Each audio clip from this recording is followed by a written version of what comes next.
Book of Jasher, the Book of the Upright, Chapter 46 to 67, read by Alexander Scourby. The book of the generations of man whom God created upon the earth on the day when the Lord God made heaven and earth. Chapter 46. In those days Joseph was still confined in the prison house in the land of Egypt. At that time the attendants of Pharaoh were standing before him, the chief of the butlers and the chief of the bakers, which belonged to the king of Egypt. And the butler took wine and placed it before the king to drink, and the baker placed bread before the king to eat. And the king drank of the wine and ate of the bread, he and his servants and ministers that ate at the king's table. And whilst they were eating and drinking, the butler and the baker remained there. And Pharaoh's ministers found many flies in the wine, which the butler had brought, and stones of nitre were found in the baker's bread. And the captain of the guard placed Joseph as an attendant on Pharaoh's officers, and Pharaoh's officers were in confinement 1 year. And at the end of the year they both dreamed dreams in one night, in the place of confinement where they were. And in the morning Joseph came to them to attend upon them as usual. And he saw them, and behold, their countenances were dejected and sad. And Joseph asked them, Why are your countenances sad and dejected this day? And they said unto him, We dreamed a dream, and there is no one to interpret it. And Joseph said unto them, Relate, I pray you, your dream unto me, and God shall give you an answer of peace as you desire. And the butler related his dream unto Joseph, and he said, I saw in my dream, and behold, a large vine was before me, and upon that vine I saw 3 branches, and the vine speedily blossomed and reached a great height, and its clusters were ripened and became grapes. And I took the grapes and pressed them in a cup, and placed it in Pharaoh's hand, and he drank. And Joseph said unto him, The 3 branches that were upon the vine are 3 days. Yet within 3 days the king will order thee to be brought out, and he will restore thee to thy office, and thou shalt give the king his wine to drink, as at first when thou wast his butler. But let me find favor in thy sight, that thou shalt remember me to Pharaoh when it will be well with thee, and do kindness unto me, and get me brought forth from this prison. For I was stolen away from the land of Canaan, and was sold for a slave in this place. And also that which was told thee concerning my master's wife is false, for they placed me in this dungeon for naught. And the butler answered Joseph, saying, If the king deal well with me as at first, as thou last interpreted to me, I will do all that thou desirest, and get thee brought out of this dungeon. And the baker, seeing that Joseph had accurately interpreted the butler's dream, also approached, and related the whole of his dream to Joseph. And he said unto him, In my dream I saw, and behold, 3 white baskets upon my head, and I looked. And behold, there were in the uppermost basket all manner of baked meats for Pharaoh, and behold, the birds were eating them from off my head. And Joseph said unto him, The 3 baskets which thou didst see are 3 days, yet within 3 days Pharaoh will take off thy head, and hang thee upon a tree, and the birds will eat thy flesh from off thee, as thou sawest in thy dream. In those days the queen was about to be delivered, and upon that day she bare a son unto the king of Egypt. And they proclaimed that the king had gotten his firstborn son, and all the people of Egypt together with the officers and servants of Pharaoh rejoiced greatly. And upon the 3rd day of his birth Pharaoh made a feast for his officers and servants, for the hosts of the land of Zoar and of the land of Egypt.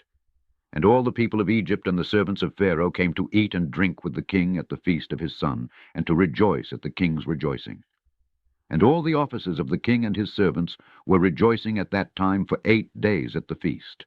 And they made merry with all sorts of musical instruments, with timbrels and with dances in the king's house for 8 days.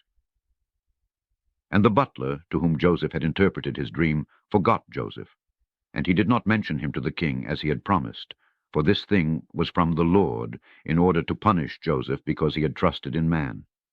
And Joseph remained after this in the prison house 2 years, until he had completed 12 years. Chapter 47. And Isaac the son of Abraham was still living in those days in the land of Canaan. He was very aged, 180 years old, and Esau his son, the brother of Jacob, was in the land of Edom. And he and his sons had possessions in it amongst the children of Seir. And Esau heard that his father's time was drawing nigh to die, and he and his sons and household came unto the land of Canaan, unto his father's house. And Jacob and his sons went forth from the place where they dwelt in Hebron, and they all came to their father Isaac, and they found Esau and his sons in the tent. And Jacob and his sons sat before his father Isaac. And Jacob was still mourning for his son Joseph. And Isaac said unto Jacob, Bring me hither thy sons, and I will bless them. And Jacob brought his 11 children before his father Isaac. And Isaac placed his hands upon all the sons of Jacob, and he took hold of them, and embraced them, and kissed them one by one. And Isaac blessed them on that day, and he said unto them, May the God of your fathers bless you, and increase your seed like the stars of heaven for number. And Isaac also blessed the sons of Esau, saying, May God cause you to be a dread and a terror to all that will behold you, and to all your enemies. And Isaac called Jacob and his sons, and they all came and sat before Isaac. And Isaac said unto Jacob, The Lord God of the whole earth said unto me, Unto thy seed will I give this land for an inheritance, if thy children keep my statutes and my ways, and I will perform unto them the oath which I swore unto thy father Abraham. Now therefore, my son, teach thy children and thy children's children to fear the Lord, and to go in the good way which will please the Lord thy God. For if you keep the ways of the Lord and his statutes, the Lord will also keep unto you his covenant with Abraham, and will do well with you and your seed all the days. And when Isaac had finished commanding Jacob and his children, he gave up the ghost and died, and was gathered unto his people. And Jacob and Esau fell upon the face of their father Isaac, and they wept. And Isaac was 180 years old when he died in the land of Canaan in Hebron, and his sons carried him to the cave of Machpelah, which Abraham had bought from the children of Heth for a possession of a burial place. And all the kings of the land of Canaan went with Jacob and Esau to bury Isaac, and all the kings of Canaan showed Isaac great honor at his death. And the sons of Jacob and the sons of Esau went barefooted round about, walking and lamenting until they reached Kiriath Arba. And Jacob and Esau buried their father Isaac in the cave of Machpelah, which is in Kiriath Arba in Hebron. And they buried him with very great honor, as at the funeral of kings. And Jacob and his sons, and Esau and his sons, and all the kings of Canaan made a great and heavy mourning, and they buried him and mourned for him many days. And at the death of Isaac he left his cattle and his possessions, and all belonging to him to his sons. And Esau said unto Jacob, Behold, I pray thee, all that our father has left we will divide it in 2 parts, and I will have the choice. And Jacob said, We will do so. And Jacob took all that Isaac had left in the land of Canaan, the cattle and the property. And he placed them in 2 parts before Esau and his sons. And he said unto Esau, Behold, all this is before thee, choose thou unto thyself the half which thou wilt take.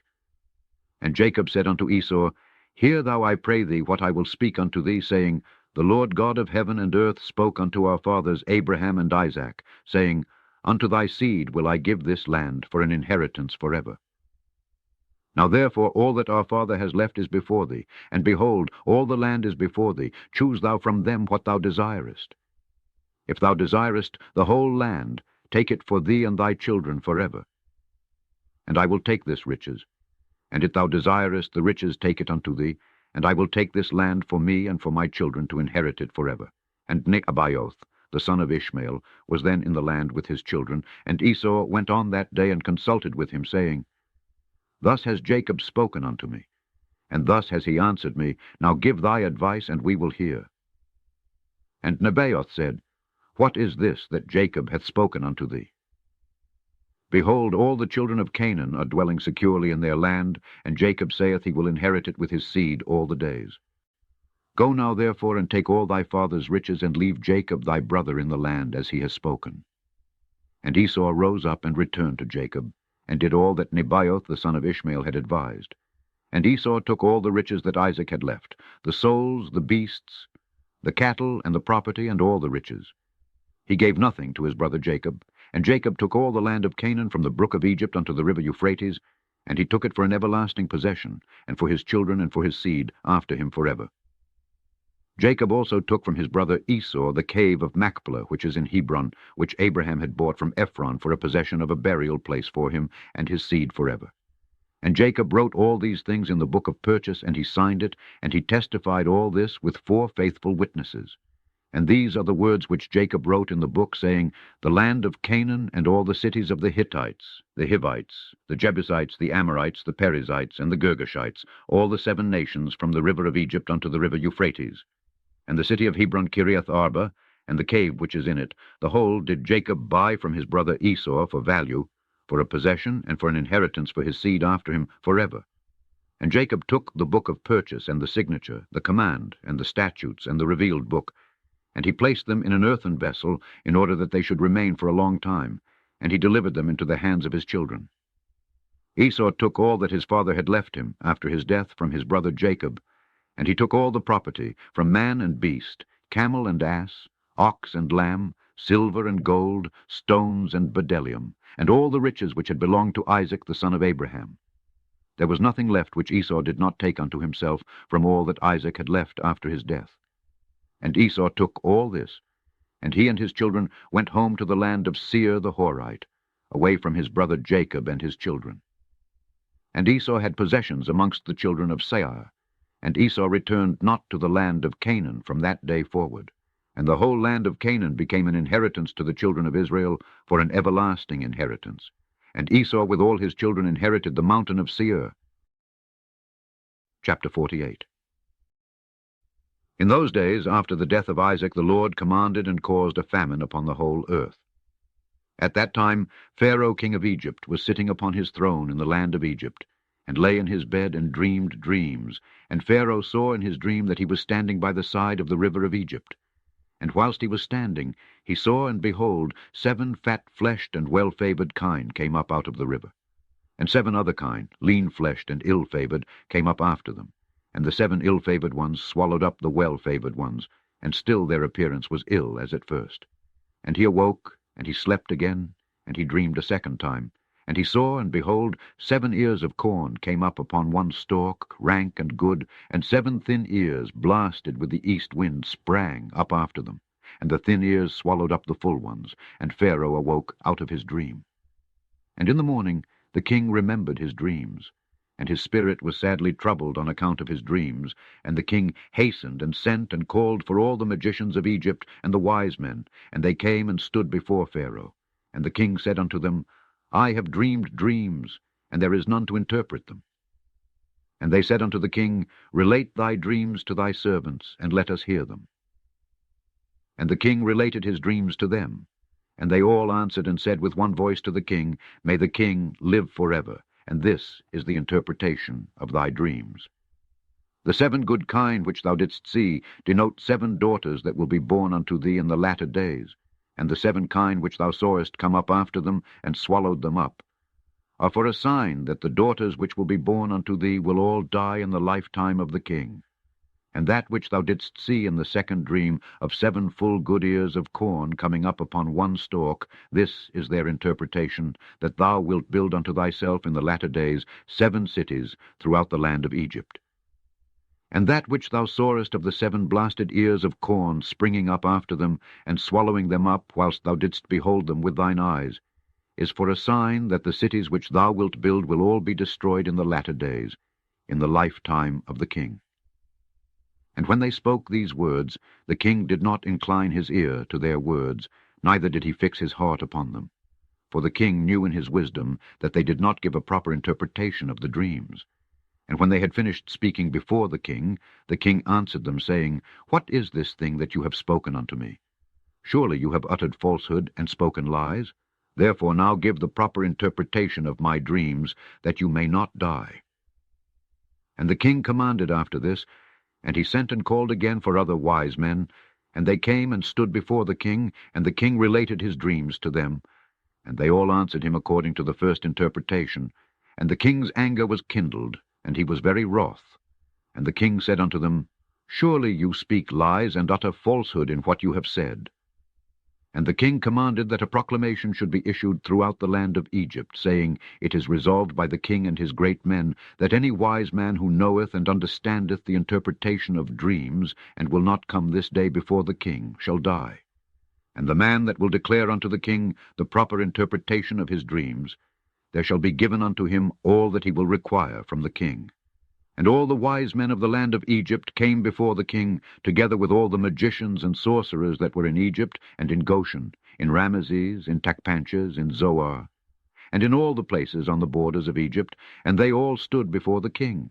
And all the nobles and the princes and the attendants belonging to the king came together from all the cities of Egypt, And they all sat before the king, and the king related his dreams before the wise men and the princes. And all that sat before the king were astonished at the vision. And all the wise men who were before the king were greatly divided in their interpretation of his dreams. Some of them interpreted them to the king, saying, The 7 good kine are 7 kings, who from the king's issue will be raised over Egypt. And the 7 bad kine are 7 princes, who will stand up against them in the latter days and destroy them. And the 7 ears of corn are the 7 great princes belonging to Egypt, who will fall in the hands of the 7 less powerful princes of their enemies in the wars of our lord the king. And some of them interpreted to the king in this manner, saying, The 7 good kine are the strong cities of Egypt, and the 7 bad kine are the 7 nations of the land of Canaan, who will come against the 7 cities of Egypt in the latter days and destroy them.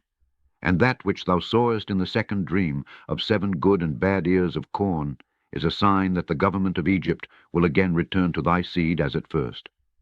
And in his reign the people of the cities of Egypt will turn against the 7 cities of Canaan, who are stronger than they are, and will destroy them, and the government of Egypt will return to thy seed.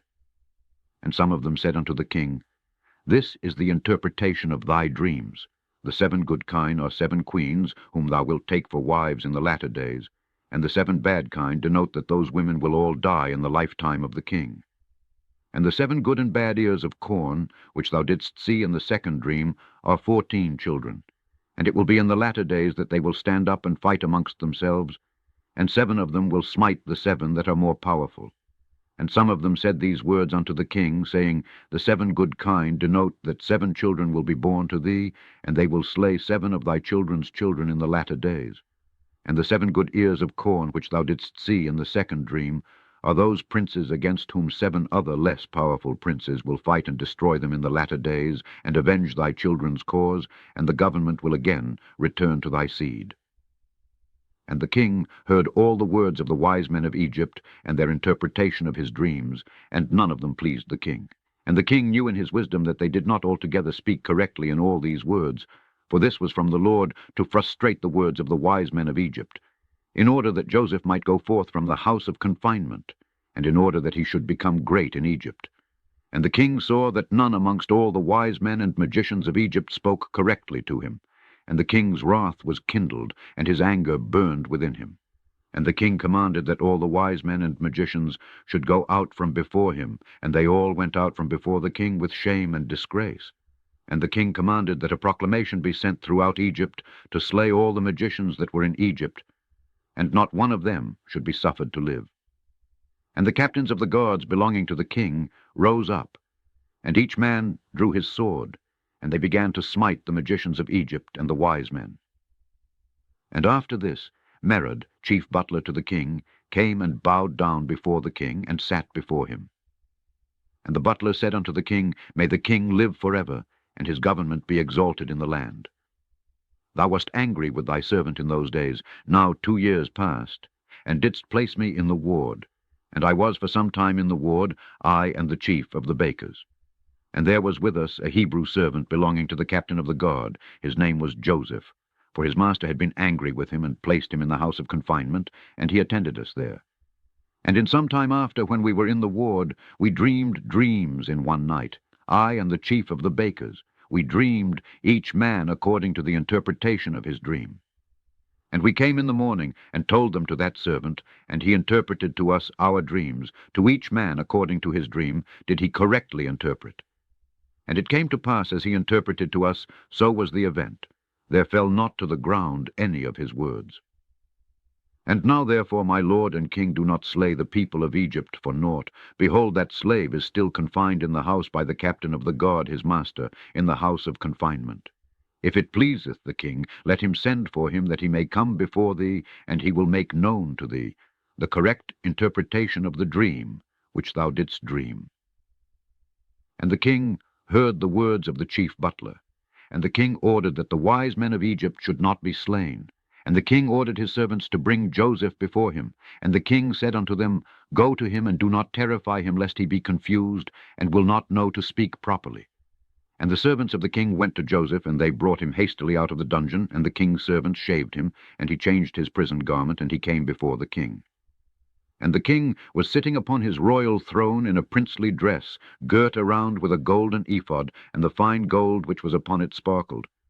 And the carbuncle and the ruby and the emerald, together with all the precious stones that were upon the king's head, dazzled the eye. And Joseph wondered greatly at the king. And the throne upon which the king sat was covered with gold and silver and with onyx stones, and it had 70 steps. And it was their custom throughout the land of Egypt that every man who came to speak to the king, if he was a prince or one that was estimable in the sight of the king, he ascended to the king's throne as far as the 31st step, and the king would descend to the 36th step and speak with him. If he was one of the common people, he ascended to the 3rd step, and the king would descend to the 4th and speak to him. And their custom was, moreover, that any man who understood to speak in all the 70 languages, he ascended the 70 steps, and went up and spoke till he reached the king. And any man who could not complete the 70, he ascended as many steps as the languages which he knew to speak in. And it was customary in those days in Egypt that no one should reign over them, but who understood to speak in the 70 languages. And when Joseph came before the king, he bowed down to the ground before the king, and he ascended to the 3rd step. And the king sat upon the 4th step, and spoke with Joseph. And the king said unto Joseph, I dreamed a dream, and there is no interpreter to interpret it properly. And I commanded this day that all the magicians of Egypt and the wise men thereof should come before me. And I related my dreams to them, and no one has properly interpreted them to me. And after this, I this day heard concerning thee that thou art a wise man, and canst correctly interpret every dream that thou hearest. And Joseph answered Pharaoh, saying, Let Pharaoh relate his dreams that he dreamed. Surely the interpretations belong to God. And Pharaoh related his dreams to Joseph, the dream of the kine, and the dream of the ears of corn, and the king left off speaking. And Joseph was then clothed with the Spirit of God before the king, and he knew all the things that would befall the king from that day forward, and he knew the proper interpretation of the king's dream, and he spoke before the king. And Joseph found favor in the sight of the king, and the king inclined his ears and his heart, and he heard all the words of Joseph. And Joseph said unto the king, Do not imagine that they are 2 dreams, for it is only one dream. For that which God has chosen to do throughout the land he has shown to the king in his dream. And this is the proper interpretation of thy dream. The 7 good kine and ears of corn are 7 years, and the 7 bad kine and ears of corn are also 7 years. It is one dream. Behold, the 7 years that are coming, there will be a great plenty throughout the land, and after that the 7 years of famine will follow them, a very grievous famine, and all the plenty will be forgotten from the land, and the famine will consume the inhabitants of the land. The king dreamed one dream, and the dream was therefore repeated unto Pharaoh, because the thing is established by God, and God will shortly bring it to pass.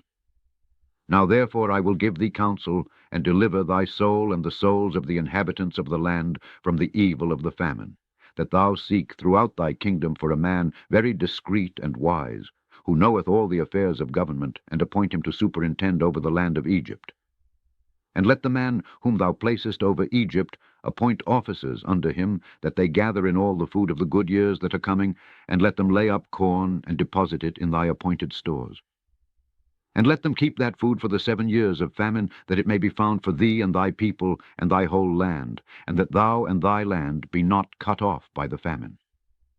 Let all the inhabitants of the land be also ordered that they gather in, every man the produce of his field, of all sorts of food, during the 7 good years, and that they place it in their stores, that it may be found for them in the days of the famine, and that they may live upon it. This is the proper interpretation of thy dream, and this is the counsel given to save thy soul and the souls of all thy subjects. And the king answered and said unto Joseph, Who saith, and who knoweth that thy words are correct? And he said unto the king, This shall be a sign for thee respecting all my words, that they are true, and that my advice is good for thee. Behold, thy wife sitteth this day upon the stool of delivery, and she will bear thee a son, and thou wilt rejoice with him. When thy child shall have gone forth from his mother's womb, thy firstborn son that has been born these 2 years back shall die, and thou wilt be comforted in the child that will be born unto thee this day. And Joseph finished speaking these words to the king, and he bowed down to the king, and he went out. And when Joseph had gone out from the king's presence, those signs which Joseph had spoken unto the king came to pass on that day, And the queen bare a son on that day. And the king heard the glad tidings about his son, and he rejoiced. And when the reporter had gone forth from the king's presence, the king's servants found the firstborn son of the king fallen dead upon the ground. And there was great lamentation and noise in the king's house, and the king heard it, and he said, What is the noise and lamentation that I have heard in the house? And they told the king that his firstborn son had died. Then the king knew that all Joseph's words that he had spoken were correct, and the king was consoled for his son by the child that was born to him on that day, as Joseph had spoken. Chapter 49. After these things the king sent and assembled all his officers and servants, and all the princes and nobles belonging to the king, and they all came before the king. And the king said unto them, Behold, you have seen and heard all the words of this Hebrew man, and all the signs which he declared would come to pass, and not any of his words have fallen to the ground. You know that he has given a proper interpretation of the dream, and it will surely come to pass. Now therefore take counsel, and know what you will do, and how the land will be delivered from the famine. Seek now, and see whether the like can be found, in whose heart there is wisdom and knowledge, and I will appoint him over the land. For you have heard what the Hebrew man has advised concerning this, to save the land therewith from the famine. And I know that the land will not be delivered from the famine, but with the advice of the Hebrew man, him that advised me. And they all answered the king, and said, The counsel which the Hebrew has given concerning this is good. Now therefore, our Lord and King, behold, the whole land is in thy hand. Do that which seemeth good in thy sight. Him whom thou chooses, and whom thou in thy wisdom knowest to be wise and capable of delivering the land with his wisdom, him shall the king appoint to be under him over the land. And the king said to all the officers, I have thought that since God has made known to the Hebrew man all that he has spoken, there is none so discreet and wise in the whole land as he is. If it seem good in your sight, I will place him over the land, for he will save the land with his wisdom. And all the officers answered the king and said, But surely it is written in the laws of Egypt, and it should not be violated, that no man shall reign over Egypt, nor be the second to the king, but one who has knowledge in all the languages of the sons of men. Now therefore, our Lord and King, behold, this Hebrew man can only speak the Hebrew language, and how then can he be over us the second under government, a man who not even knoweth our language? Now we pray thee send for him, and let him come before thee, and prove him in all things, and do as thou see fit. And the king said, It shall be done tomorrow, and the thing that you have spoken is good. And all the officers came on that day before the king. And on that night the Lord sent one of his ministering angels, and he came into the land of Egypt unto Joseph. And the angel of the Lord stood over Joseph, and behold, Joseph was lying in the bed at night in his master's house in the dungeon, for his master had put him back into the dungeon on account of his wife. And the angel roused him from his sleep, and Joseph rose up and stood upon his legs, and behold, the angel of the Lord was standing opposite to him. And the angel of the Lord spoke with Joseph, and he taught him all the languages of man in that night, and he called his name Jehoseph. And the angel of the Lord went from him, and Joseph returned and lay upon his bed, and Joseph was astonished at the vision which he saw. And it came to pass in the morning that the king sent for all his officers and servants, and they all came and sat before the king, and the king ordered Joseph to be brought, and the king's servants went and brought Joseph before Pharaoh. And the king came forth and ascended the steps of the throne, and Joseph spoke unto the king in all languages. And Joseph went up to him and spoke unto the king until he arrived before the king in the 70th step, and he sat before the king. And the king greatly rejoiced on account of Joseph, and all the king's officers rejoiced greatly with the king when they heard all the words of Joseph. And the thing seemed good in the sight of the king and the officers to appoint Joseph to be second to the king over the whole land of Egypt. And the king spoke to Joseph, saying, Now thou didst give me counsel to appoint a wise man over the land of Egypt, in order with his wisdom to save the land from the famine. Now therefore, since God has made all this known to thee, and all the words which thou hast spoken, there is not throughout the land a discreet and wise man like unto thee. And thy name no more shall be called Joseph, but Zaphnath-Paaneah shall be thy name. Thou shalt be second to me, and according to thy word shall be all the affairs of my government, and at thy word shall my people go out and come in. Also from under thy hand shall my servants and officers receive their salary, which is given to them monthly, and to thee shall all the people of the land bow down. Only in my throne will I be greater than thou. And the king took off his ring from his hand, and put it upon the hand of Joseph. And the king dressed Joseph in a princely garment. And he put a golden crown upon his head, and he put a golden chain upon his neck. And the king commanded his servants, and they made him ride in the second chariot belonging to the king, that went opposite to the king's chariot, and he caused him to ride upon a great and strong horse from the king's horses, and to be conducted through the streets of the land of Egypt. And the king commanded that all those that played upon timbrels, harps, and other musical instruments should go forth with Joseph. 1,000 timbrels, 1,000 mekaloth, and 1,000 nebalim went after him. And 5,000 men with drawn swords glittering in their hands, and they went marching and playing before Joseph, and 20,000 of the great men of the king, girt with girdles of skin covered with gold, marched at the right hand of Joseph, and 20,000 at his left. And all the women and damsels went upon the roofs or stood in the streets, playing and rejoicing at Joseph, and gazed at the appearance of Joseph and at his beauty. And the king's people went before him and behind him, perfuming the road with frankincense and with cassia, and with all sorts of fine perfume, and scattered myrrh and aloes along the road. And 20 men proclaimed these words before him throughout the land in a loud voice, Do you see this man, whom the king has chosen to be his second? All the affairs of government shall be regulated by him, and he that transgresses his orders, or that does not bow down before him to the ground, shall die, for he rebels against the king and his second. And when the heralds had ceased proclaiming, all the people of Egypt bowed down to the ground before Joseph, and said, May the king live, also may his second live. And all the inhabitants of Egypt bowed down along the road, and when the heralds approached them, they bowed down. And they rejoiced with all sorts of timbrels, mekol, and nebel before Joseph. And Joseph upon his horse lifted up his eyes to heaven, and called out and said, He raiseth the poor man from the dust. He lifteth up the needy from the dunghill. O Lord of hosts, happy is the man who trusteth in thee. And Joseph passed throughout the land of Egypt with Pharaoh's servants and officers, and they showed him the whole land of Egypt and all the king's treasures. And Joseph returned and came on that day before Pharaoh, and the king gave unto Joseph a possession in the land of Egypt, a possession of fields and vineyards. And the king gave unto Joseph 3,000 talents of silver, and 1,000 talents of gold, and onyx stones, and bdellium, and many gifts. And on the next day the king commanded all the people of Egypt to bring unto Joseph offerings and gifts, and that he that violated the command of the king should die.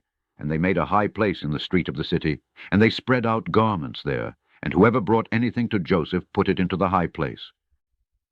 And all the people of Egypt cast something into the high place, one man a golden earring, and the other rings and earrings, and different vessels of gold and silver work, and onyx stones and bdellium did he cast upon the high place. Every one gave something of what he possessed. And Joseph took all these and placed them in his treasuries, and all the officers and nobles belonging to the king exalted Joseph, and they gave him many gifts, seeing that the king had chosen him to be his second. And the king sent to Potipherah, the son of Ahiram priest of On, and he took his young daughter Osnath, and gave her unto Joseph for a wife. And the damsel was very comely, a virgin, one whom man had not known, and Joseph took her for a wife. And the king said unto Joseph, I am Pharaoh, and beside thee none shall dare to lift up his hand or his foot to regulate my people throughout the land of Egypt.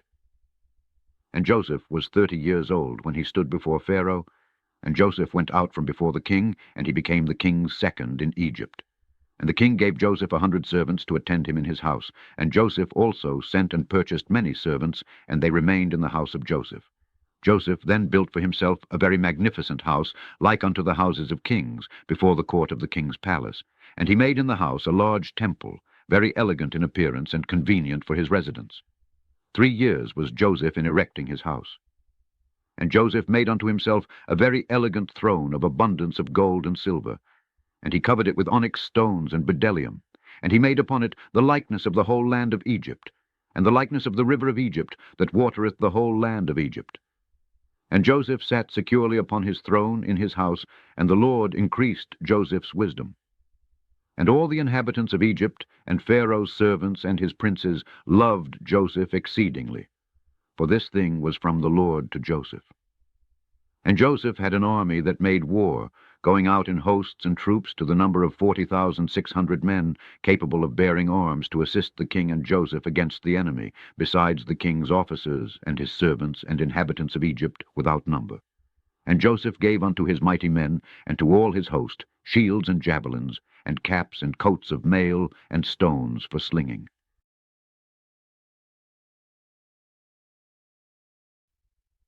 Chapter 50.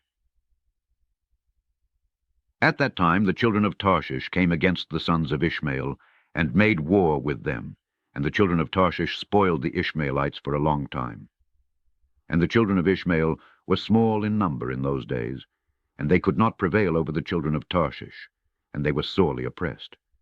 And the old men of the Ishmaelites sent a record to the king of Egypt, saying, Send, I pray thee, unto thy servants, officers, and hosts, to help us to fight against the children of Tarshish, for we have been consuming away for a long time.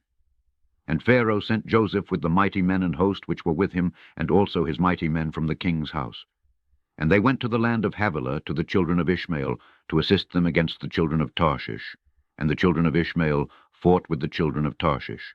And Joseph smote the Tarshishites, and he subdued all their land, and the children of Ishmael dwell therein unto this day. And when the land of Tarshish was subdued, all the Tarshishites ran away, and came on the border of their brethren the children of Javan, and Joseph with all his mighty men and host returned to Egypt, not one man of them missing. And at the revolution of the year, in the 2nd year of Joseph's reigning over Egypt, the Lord gave great plenty throughout the land for 7 years, as Joseph had spoken. For the Lord blessed all the produce of the earth in those days for 7 years, and they ate and were greatly satisfied. And Joseph at that time had officers under him, and they collected all the food of the good years, and heaped corn year by year, and they placed it in the treasuries of Joseph. And at any time when they gathered the food, Joseph commanded that they should bring the corn in the ears, and also bring with it some of the soil of the field, that it should not spoil. And Joseph did according to this year by year, and he heaped up corn like the sand of the sea for abundance, for his stores were immense and could not be numbered for abundance. And also all the inhabitants of Egypt gathered all sorts of food in their stores in great abundance during the 7 good years, but they did not do unto it as Joseph did. And all the food which Joseph and the Egyptians had gathered during the 7 years of plenty was secured for the land in stores for the 7 years of famine, for the support of the whole land. And the inhabitants of Egypt filled each man his store and his concealed place with corn to be for support during the famine. And Joseph placed all the food that he had gathered in all the cities of Egypt, and he closed all the stores and placed sentinels over them. And Joseph's wife, Osnath, the daughter of Potipherah, bare him 2 sons, Manasseh and Ephraim. And Joseph was 34 years old when he begat them. And the lads grew up, and they went in his ways and in his instructions. They did not deviate from the way which their father taught them, either to the right or left. And the Lord was with the lads, and they grew up and had understanding and skill in all wisdom and in all the affairs of government. And all the king's officers and his great men of the inhabitants of Egypt exalted the lads, and they were brought up amongst the king's children. And the 7 years of plenty that were throughout the land were at an end, and the 7 years of famine came after them, as Joseph had spoken, and the famine was throughout the land. And all the people of Egypt saw that the famine had commenced in the land of Egypt, and all the people of Egypt opened their stores of corn, for the famine prevailed over them. And they found all the food that was in their stores full of vermin, and not fit to eat, and the famine prevailed throughout the land. And all the inhabitants of Egypt came and cried before Pharaoh, for the famine was heavy upon them. And they said unto Pharaoh, Give food unto thy servants, and wherefore shall we die through hunger before thy eyes, even we and our little ones? And Pharaoh answered them, saying, And wherefore do you cry unto me? Did not Joseph command that the corn should be laid up during the 7 years of plenty for the years of famine? And wherefore did you not hearken to his voice? And the people of Egypt answered the king, saying, As thy soul liveth, our Lord, thy servants have done all that Joseph ordered. For thy servants also gathered in all the produce of their fields during the 7 years of plenty, and laid it in the stores unto this day. And when the famine prevailed over thy servants, we opened our stores, and behold, all our produce was filled with vermin, and was not fit for food. And when the king heard all that had befallen the inhabitants of Egypt, the king was greatly afraid on account of the famine, and he was much terrified. And the king answered the people of Egypt, saying, Since all this has happened unto you, go unto Joseph, do whatever he shall say unto you, transgress not his commands.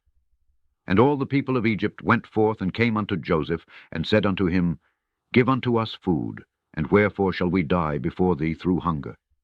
For we gathered in our produce during the 7 years as thou didst command, and we put it in store, and thus has it befallen us. And when Joseph heard all the words of the people of Egypt, and what had befallen them, Joseph opened all his stores of the produce, and he sold it unto the people of Egypt. And the famine prevailed throughout the land, and the famine was in all countries. But in the land of Egypt there was produce for sale. And all the inhabitants of Egypt came unto Joseph to buy corn, for the famine prevailed over them, and all their corn was spoiled, and Joseph daily sold it to all the people of Egypt. And all the inhabitants of the land of Canaan, and the Philistines, and those beyond the Jordan, and the children of the east, and all the cities of the lands, far and nigh, heard that there was corn in Egypt, and they all came to Egypt to buy corn, for the famine prevailed over them. And Joseph opened the stores of corn, and placed officers over them, and they daily stood and sold to all that came. And Joseph knew that his brethren also would come to Egypt to buy corn, for the famine prevailed throughout the earth. And Joseph commanded all his people that they should cause it to be proclaimed throughout the land of Egypt, saying, It is the pleasure of the king, of his second, and of their great men, that any person who wishes to buy corn in Egypt shall not send his servants to Egypt to purchase, but his sons, and also any Egyptian or Canaanite who shall come from any of the stores from buying corn in Egypt, and shall go and sell it throughout the land, he shall die. For no one shall buy but for the support of his household. And any man leading 2 or 3 beasts shall die, for a man shall only lead his own beast. And Joseph placed sentinels at the gates of Egypt, and commanded them, saying, Any person who may come to buy corn, suffer him not to enter until his name, and the name of his father, and the name of his father's father be written down. And whatever is written by day, send their names unto me in the evening, that I may know their names. And Joseph placed officers throughout the land of Egypt, and he commanded them to do all these things. And Joseph did all these things, and made these statutes, in order that he might know when his brethren should come to Egypt to buy corn. And Joseph's people caused it daily to be proclaimed in Egypt according to these words and statutes which Joseph had commanded. And all the inhabitants of the east and west country, and of all the earth, heard of the statutes and regulations which Joseph had enacted in Egypt. And the inhabitants of the extreme parts of the earth came, and they bought corn in Egypt day after day, and then went away. And all the officers of Egypt did as Joseph had commanded, and all that came to Egypt to buy corn, the gatekeepers would write their names and their fathers' names, and daily bring them in the evening before Joseph. Chapter 51.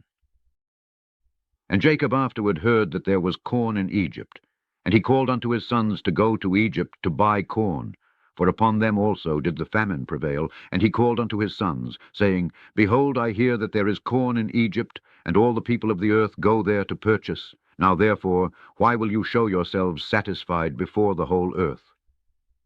Go you also down to Egypt, and buy us a little corn amongst those that come there, that we may not die. And the sons of Jacob hearkened to the voice of their father, and they rose up to go down to Egypt, in order to buy corn amongst the rest that came there. And Jacob their father commanded them, saying, When you come into the city, do not enter together in one gate, on account of the inhabitants of the land. And the sons of Jacob went forth, and they went to Egypt. And the sons of Jacob did all as their father had commanded them. And Jacob did not send Benjamin, for he said, lest an accident might befall him on the road like his brother. And 10 of Jacob's sons went forth. And whilst the sons of Jacob were going on the road, they repented of what they had done to Joseph, and they spoke to each other, saying, We know that our brother Joseph went down to Egypt. And now we will seek him where we go, and if we find him, we will take him from his master for a ransom, and if not, by force, and we will die for him. And the sons of Jacob agreed to this thing, and strengthened themselves on account of Joseph to deliver him from the hand of his master. And the sons of Jacob went to Egypt. And when they came near to Egypt, they separated from each other, and they came through 10 gates of Egypt. And the gatekeepers wrote their names on that day, and brought them to Joseph in the evening. And Joseph read the names from the hand of the gatekeepers of the city, and he found that his brethren had entered at the 10 gates of the city. And Joseph at that time commanded that it should be proclaimed throughout the land of Egypt, saying, Go forth, all ye store guards, close all the corn stores, and let only one remain open, that those who come may purchase from it. And all the officers of Joseph did so at that time. And they closed all the stores, and left only one open. And Joseph gave the written names of his brethren to him that was set over the open store, and he said unto him, Whosoever shall come to thee to buy corn, ask his name, and when men of these names shall come before thee, seize them and send them. And they did so. And when the sons of Jacob came into the city, they joined together in the city to seek Joseph before they bought themselves corn. And they went to the walls of the harlots, and they sought Joseph in the walls of the harlots for 3 days. For they thought that Joseph would come in the walls of the harlots, for Joseph was very comely and well-favored. And the sons of Jacob sought Joseph for 3 days, and they could not find him. And the man who was set over the open store sought for those names which Joseph had given him, and he did not find them. And he sent to Joseph, saying, These 3 days have passed, and those men whose names thou didst give unto me have not come. And Joseph sent servants to seek the men in all Egypt, and to bring them before Joseph. And Joseph's servants went and came into Egypt, and could not find them, and went to Goshen, and they were not there, and then went to the city of Rameses, and could not find them. And Joseph continued to send 16 servants to seek his brothers, and they went and spread themselves in the 4 corners of the city, and 4 of the servants went into the house of the harlots, and they found the 10 men there seeking their brother. And those 4 men took them and brought them before him, and they bowed down to him to the ground. And Joseph was sitting upon his throne in his temple, clothed with princely garments. And upon his head was a large crown of gold, and all the mighty men were sitting around him. And the sons of Jacob saw Joseph, and his figure and comeliness and dignity of countenance seemed wonderful in their eyes, and they again bowed down to him to the ground. And Joseph saw his brethren, and he knew them, but they knew him not. For Joseph was very great in their eyes, therefore they knew him not. And Joseph spoke to them, saying, From whence come ye? And they all answered and said, Thy servants have come from the land of Canaan to buy corn, for the famine prevails throughout the earth. And thy servants heard that there was corn in Egypt, so they have come amongst the other comers to buy corn for their support. And Joseph answered them, saying, If you have come to purchase, as you say, why do you come through 10 gates of the city? It can only be that you have come to spy through the land. And they all together answered Joseph and said, Not so, my lord, we are right. Thy servants are not spies, but we have come to buy corn, for thy servants are all brothers, the sons of one man in the land of Canaan. And our father commanded us, saying, When you come to the city, do not enter together at one gate on account of the inhabitants of the land. And Joseph again answered them and said, That is the thing which I spoke unto you. You have come to spy through the land. Therefore you all came through 10 gates of the city. You have come to see the nakedness of the land. Surely every one that cometh to buy corn goeth his way, and you are already 3 days in the land. And what do you do in the walls of harlots, in which you have been for these 3 days? Surely spies do like unto these things. And they said unto Joseph, Far be it from our Lord to speak thus, for we are 12 brothers, the sons of our father Jacob, in the land of Canaan, the son of Isaac, the son of Abraham the Hebrew. And behold, the youngest is with our father this day in the land of Canaan, and one is not, for he was lost from us, and we thought perhaps he might be in this land. So we are seeking him throughout the land, and have come even to the houses of harlots to seek him there. And Joseph said unto them, And have you then sought him throughout the earth, that there only remained Egypt for you to seek him in? And what also should your brother do in the houses of harlots, although he were in Egypt? Have you not said that you are from the sons of Isaac, the son of Abraham? And what shall the sons of Jacob do then in the houses of harlots? And they said unto him, Because we heard that Ishmaelites stole him from us, and it was told unto us that they sold him in Egypt, and thy servant our brother is very comely and well-favored. So we thought he would surely be in the houses of harlots. Therefore thy servants went there to seek him, and give ransom for him. And Joseph still answered them, saying, Surely you speak falsely and utter lies, to say of yourselves that you are the sons of Abraham. As Pharaoh liveth, you are spies. Therefore have you come to the houses of harlots, that you should not be known. And Joseph said unto them, And now if you find him, and his master requireth of you a great price, will you give it for him? And they said, It shall be given. And he said unto them, And if his master will not consent to part with him for a great price, what will you do unto him on his account? And they answered him, saying, If he will not give him unto us, we will slay him, and take our brother, and go away. And Joseph said unto them, That is the thing which I have spoken to you. You are spies, for you are come to slay the inhabitants of the land. For we heard that 2 of your brethren smote all the inhabitants of Shechem, in the land of Canaan, on account of your sister, and you now come to do the like in Egypt on account of your brother. Only hereby shall I know that you are true men, if you will send home one from amongst you to fetch your youngest brother from your father, and to bring him here unto me, and by doing this thing I will know that you are right. And Joseph called to 70 of his mighty men, and he said unto them, Take these men, and bring them into the ward. And the mighty men took the 10 men, they laid hold of them, and put them into the ward, and they were in the ward 3 days. And on the 3rd day Joseph had them brought out of the ward, and he said unto them, Do this for yourselves, if you be true men, so that you may live. One of your brethren shall be confined in the ward, whilst you go and take home the corn for your household to the land of Canaan. And fetch your youngest brother, and bring him here unto me, that I may know that you are true men when you do this thing. And Joseph went out from them, and came into the chamber, and wept a great weeping, for his pity was excited for them. And he washed his face, and returned to them again. And he took Simeon from them, and ordered him to be bound. But Simeon was not willing to be done so, for he was a very powerful man, and they could not bind him. And Joseph called unto his mighty men, and 70 valiant men came before him with drawn swords in their hands, and the sons of Jacob were terrified at them. And Joseph said unto them, Seize this man, and confine him in prison until his brethren come to him. And Joseph's valiant men hastened, and they all laid hold of Simeon to bind him. And Simeon gave a loud and terrible shriek, and the cry was heard at a distance. And all the valiant men of Joseph were terrified at the sound of the shriek, that they fell upon their faces, and they were greatly afraid, and fled. And all the men that were with Joseph fled, for they were greatly afraid of their lives, and only Joseph and Manasseh his son remained there. And Manasseh the son of Joseph saw the strength of Simeon, and he was exceedingly wroth.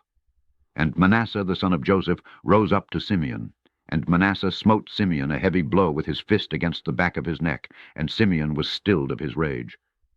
And Manasseh laid hold of Simeon, and he seized him violently, and he bound him, and brought him into the house of confinement. And all the sons of Jacob were astonished at the act of the youth. And Simeon said unto his brethren, None of you must say that this is the smiting of an Egyptian, but it is the smiting of the house of my father. And after this Joseph ordered him to be called, who was set over the storehouse, to fill their sacks with corn as much as they could carry, and to restore every man's money into his sack, and to give them provision for the road. And thus did he unto them. And Joseph commanded them, saying, Take heed lest you transgress my orders to bring your brother, as I have told you. And it shall be, when you bring your brother hither unto me, then will I know that you are true men, and you shall traffic in the land, and I will restore unto you your brother, and you shall return in peace to your father. And they all answered and said, According as our Lord speaketh, so will we do. And they bowed down to him to the ground. And every man lifted his corn upon his ass, and they went out to go to the land of Canaan to their father. And they came to the inn, and Levi spread his sack to give provender to his ass, when he saw, and behold, his money in full weight was still in his sack. And the man was greatly afraid, and he said unto his brethren, My money is restored, and lo, it is even in my sack. And the men were greatly afraid, and they said, What is this that God hath done unto us? And they all said, And where is the Lord's kindness with our fathers, with Abraham, Isaac, and Jacob, that the Lord has this day delivered us into the hands of the king of Egypt, to contrive against us? And Judah said unto them, Surely we are guilty sinners before the Lord our God, in having sold our brother, our own flesh. And wherefore do you say, Where is the Lord's kindness with our fathers? And Reuben said unto them, Said I not unto you, Do not sin against the lad, and you would not listen to me? Now God requireth him from us, and how dare you say, Where is the Lord's kindness with our fathers, whilst you have sinned unto the Lord? And they tarried overnight in that place, and they rose up early in the morning, and laded their asses with their corn, and they led them, and went on, and came to their father's house in the land of Canaan.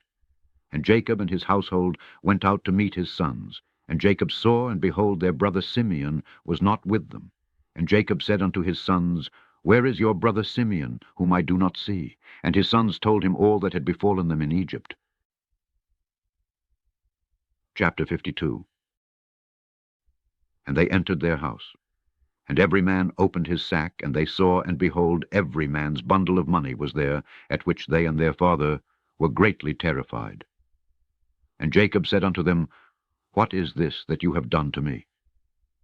I sent your brother Joseph to inquire after your welfare, and you said unto me, A wild beast did devour him. And Simeon went with you to buy food, and you say, The king of Egypt hath confined him in prison, and you wish to take Benjamin to cause his death also, and bring down my gray hairs with sorrow to the grave, on account of Benjamin and his brother Joseph. Now, therefore my son shall not go down with you, for his brother is dead, and he is left alone, and mischief may befall him by the way in which you go, as it befell his brother. And Reuben said unto his father, Thou shalt slay my 2 sons, if I do not bring thy son, and place him before thee. And Jacob said unto his sons, Abide ye here, and do not go down to Egypt, for my son shall not go down with you to Egypt, nor die like his brother. And Judah said unto them, Refrain ye from him until the corn is finished, and he will then say, Take down your brother, when he will find his own life and the life of his household in danger from the famine. And in those days the famine was sore throughout the land, and all the people of the earth went and came to Egypt to buy food, for the famine prevailed greatly amongst them. And the sons of Jacob remained in Canaan 1 year and 2 months until their corn was finished.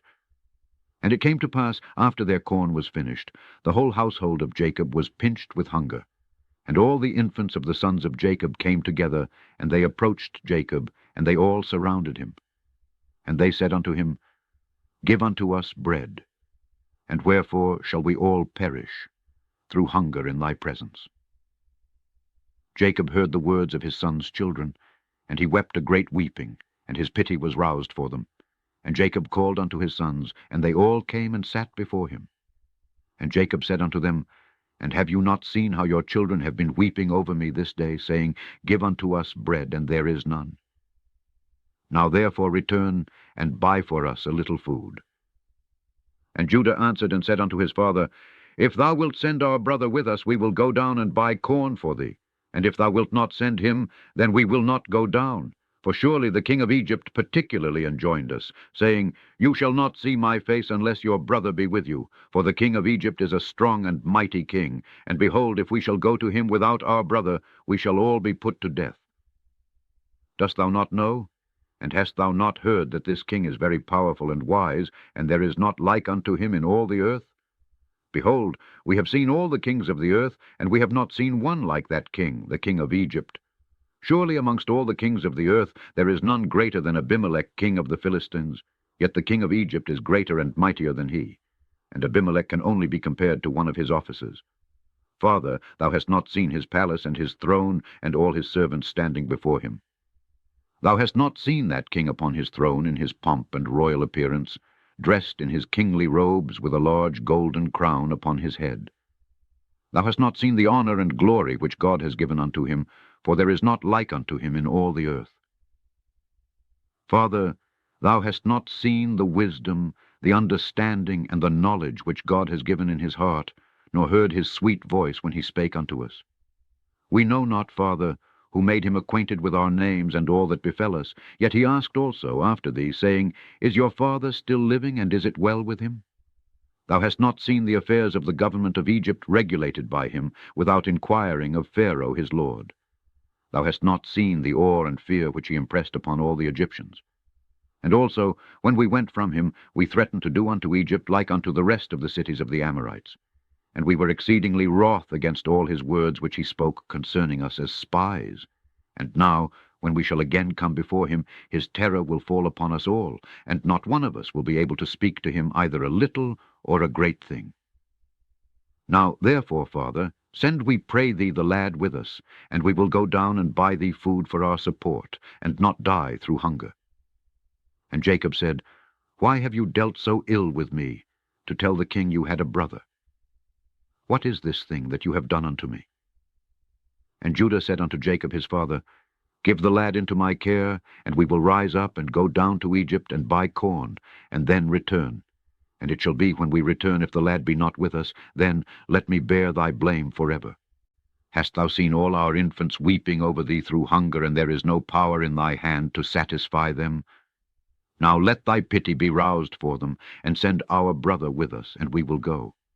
For how will the Lord's kindness to our ancestors be manifested to thee, when thou sayest that the king of Egypt will take away thy son?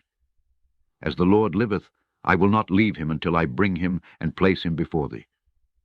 But pray for us unto the Lord, that he may deal kindly with us, to cause us to be received favorably and kindly before the king of Egypt and his men. For had we not delayed, surely now we had returned a second time with thy son. And Jacob said unto his sons, I trust in the Lord God, that he may deliver you and give you favor in the sight of the king of Egypt, and in the sight of all his men. Now therefore rise up and go to the man, and take for him in your hands a present from what can be obtained in the land, and bring it before him. And may the Almighty God give you mercy before him, that he may send Benjamin and Simeon your brethren with you. And all the men rose up, and they took their brother Benjamin, and they took in their hands a large present of the best of the land, and they also took a double portion of silver. And Jacob strictly commanded his sons concerning Benjamin, saying, Take heed of him in the way in which you are going, and do not separate yourselves from him in the road, neither in Egypt. And Jacob rose up from his sons, and spread forth his hands.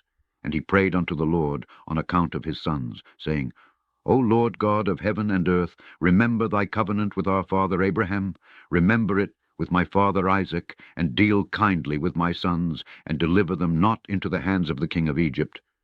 Do it, I pray thee, O God, for the sake of thy mercies, and redeem all my children, and rescue them from Egyptian power, and send them their 2 brothers. And all the wives of the sons of Jacob and their children lifted up their eyes to heaven. And they all wept before the Lord, and cried unto him to deliver their fathers from the hand of the king of Egypt. And Jacob wrote a record to the king of Egypt, and gave it into the hand of Judah, and into the hands of his sons, for the king of Egypt, saying, From thy servant Jacob, son of Isaac, son of Abraham the Hebrew, the prince of God, to the powerful and wise king, the revealer of secrets, king of Egypt, greeting.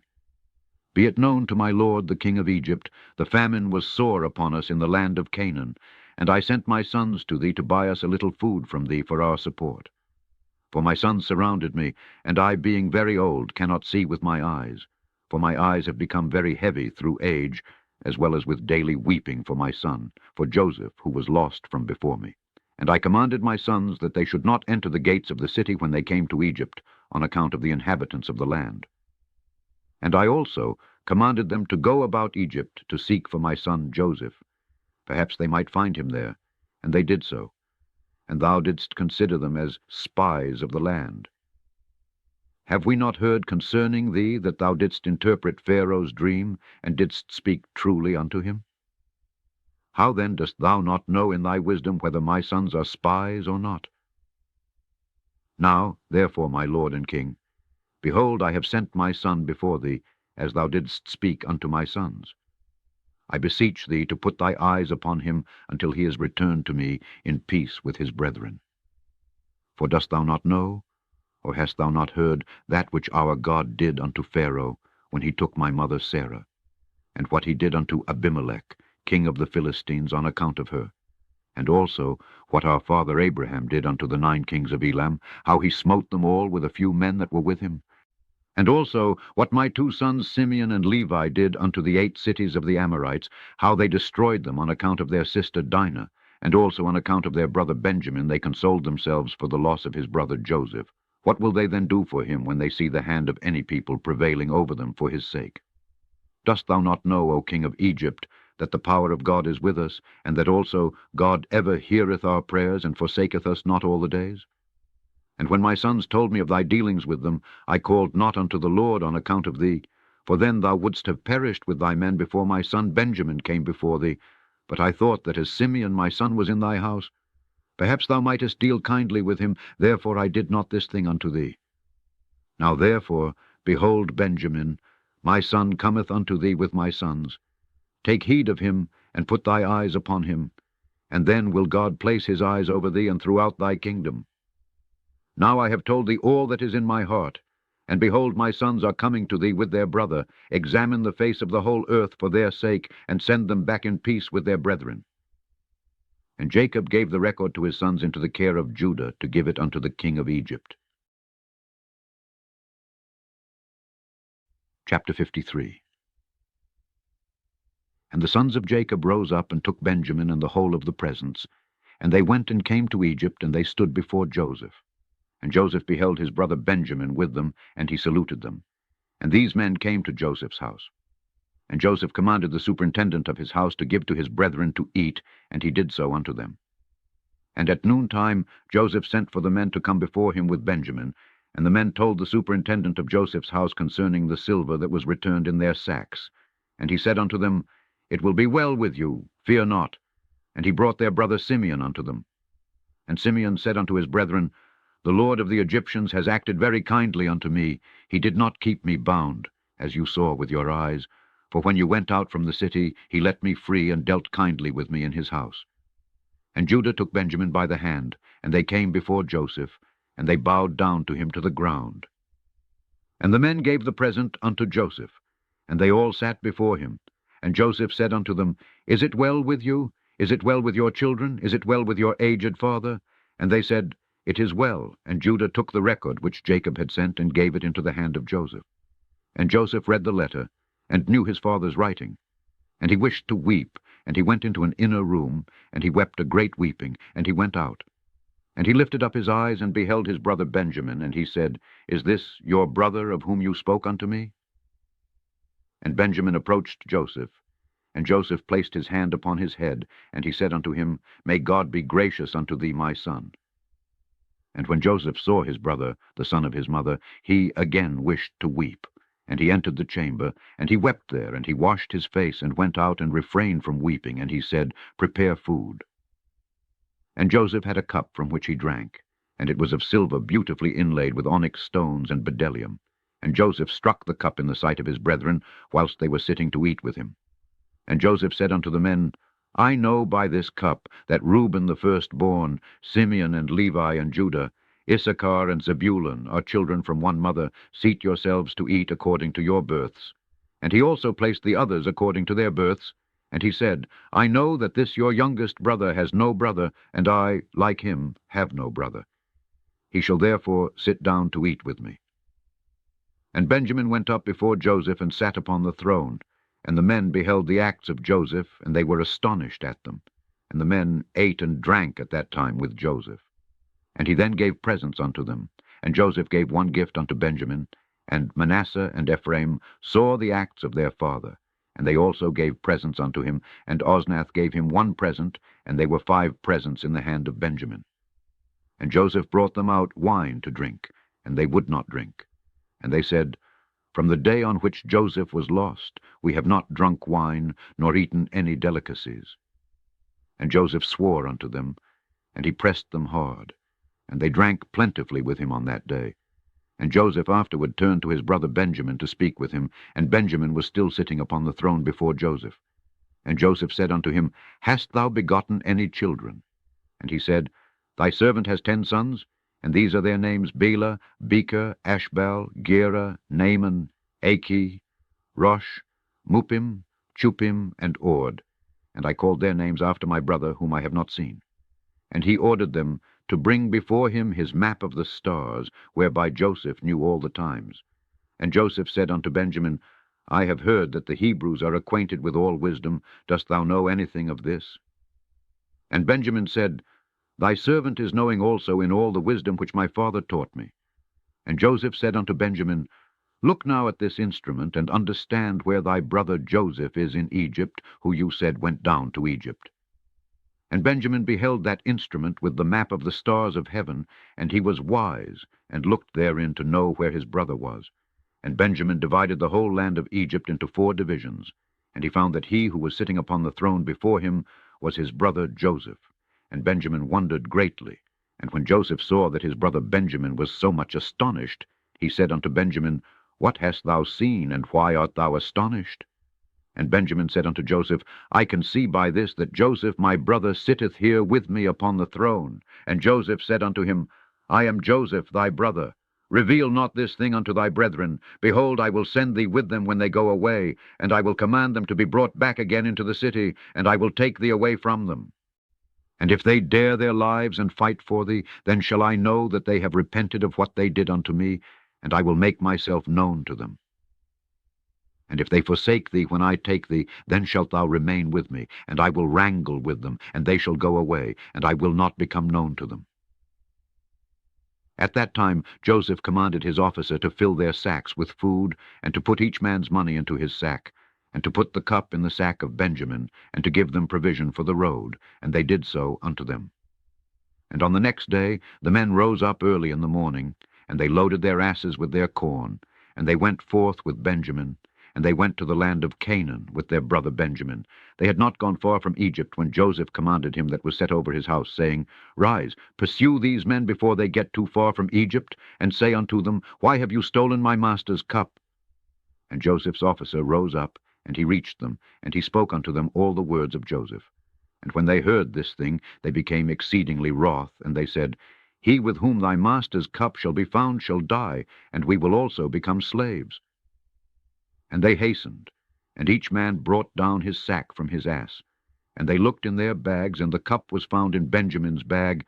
And they all tore their garments, and they returned to the city, and they smote Benjamin in the road, continually smiting him until he came into the city, and they stood before Joseph.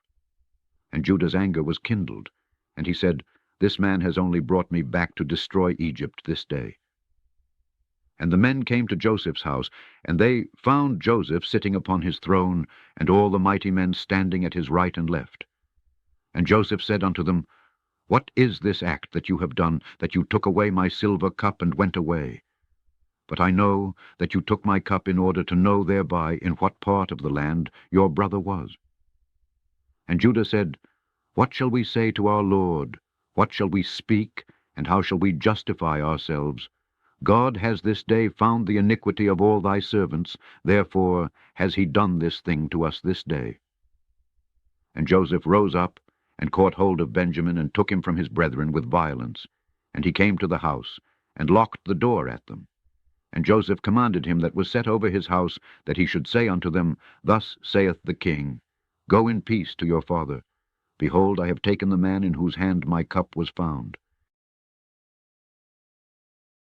Chapter 54.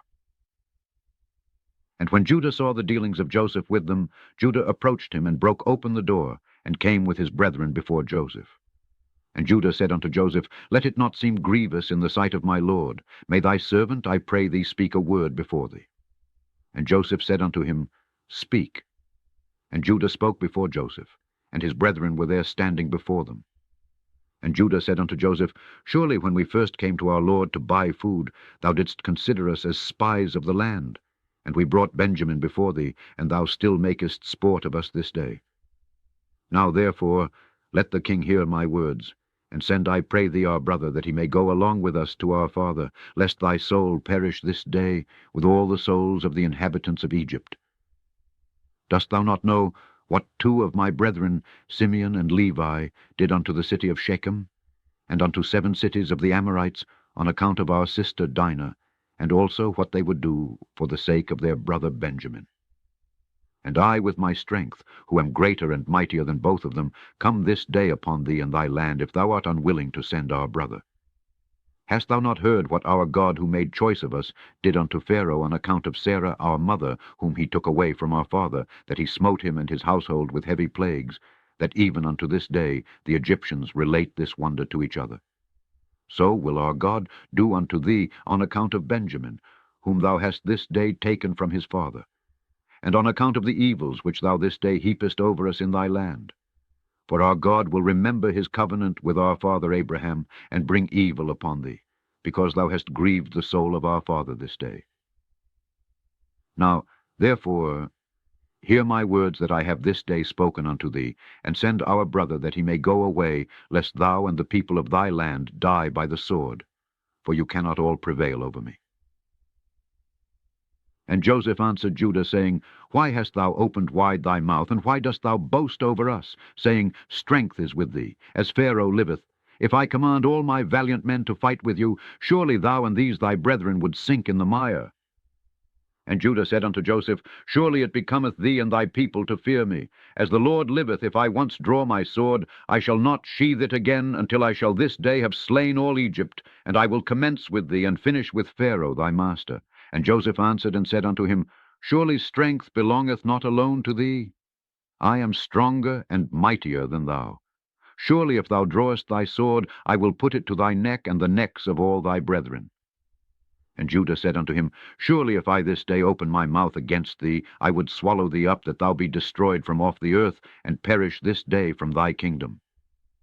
And Joseph said, Surely if thou openest thy mouth, I have power and might to close thy mouth with a stone, until thou shalt not be able to utter a word. See how many stones are before us. Truly I can take a stone, and force it into thy mouth, and break thy jaws. And Judah said, God is witness between us, that we have not hitherto desired to battle with thee. Only give us our brother, and we will go from thee. And Joseph answered and said, As Pharaoh liveth, if all the kings of Canaan came together with you, you should not take him from my hand. Now therefore go your way to your father, and your brother shall be unto me for a slave, for he has robbed the king's house. And Judah said, What is it to thee or to the character of the king? Surely the king sendeth forth from his house throughout the land silver and gold, either in gifts or expenses, and thou still talkest about thy cup, which thou didst place in our brother's bag, and sayest that he has stolen it from thee?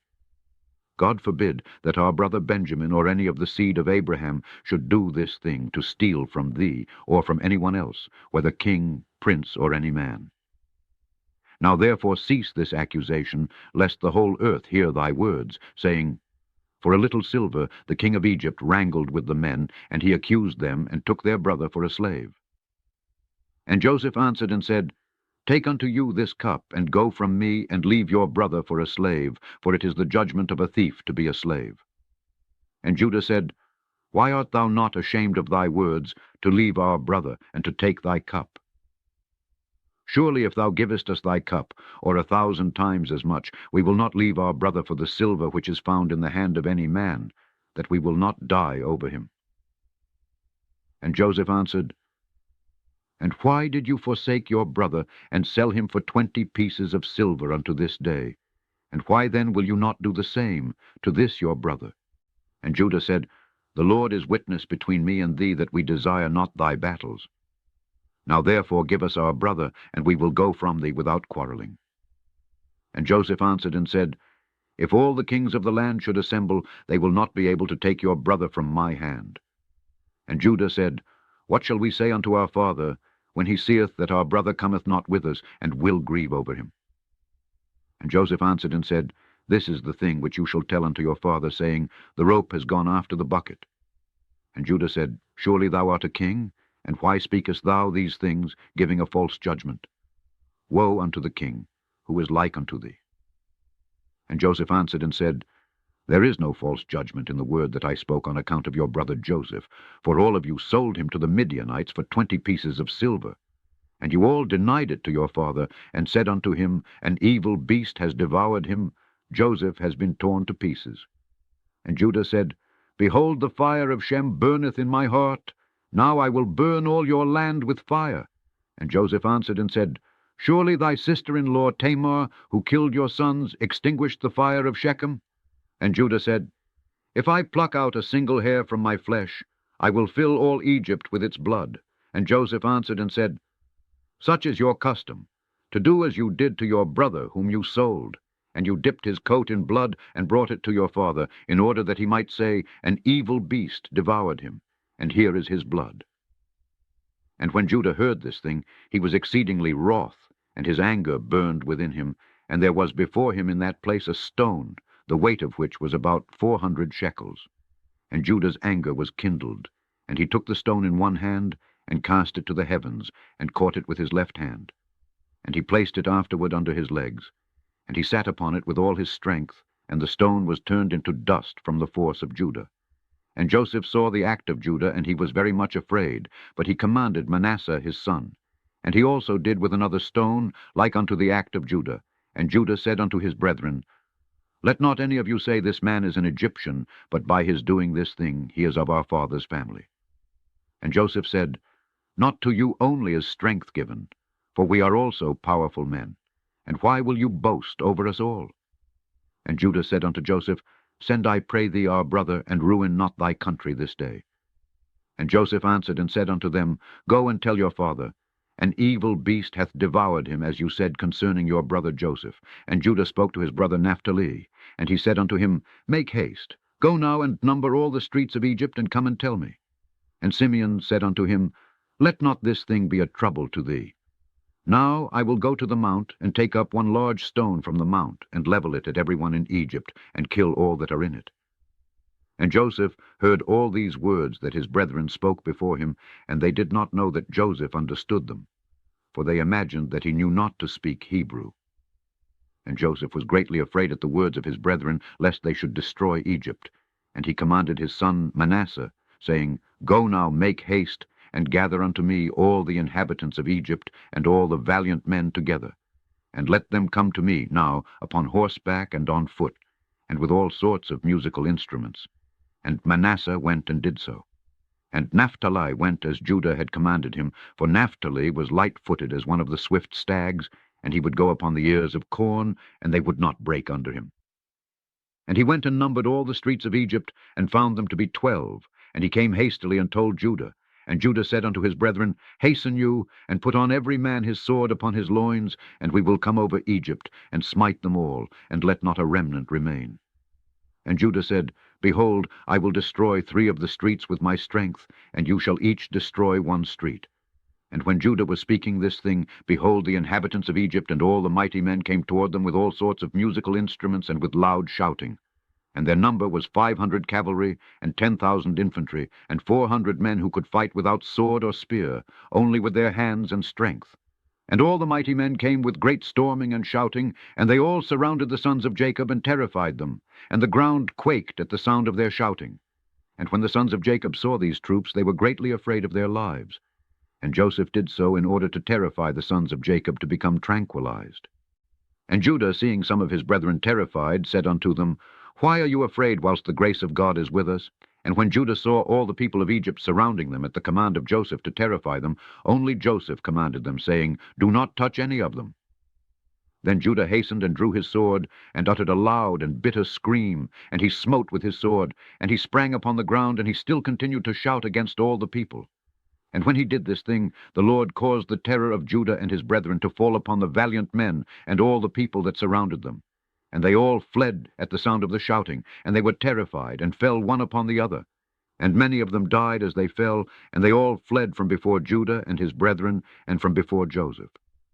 And whilst they were fleeing, Judah and his brethren pursued them unto the house of Pharaoh, and they all escaped. And Judah again sat before Joseph, and roared at him like a lion, and gave a great and tremendous shriek at him.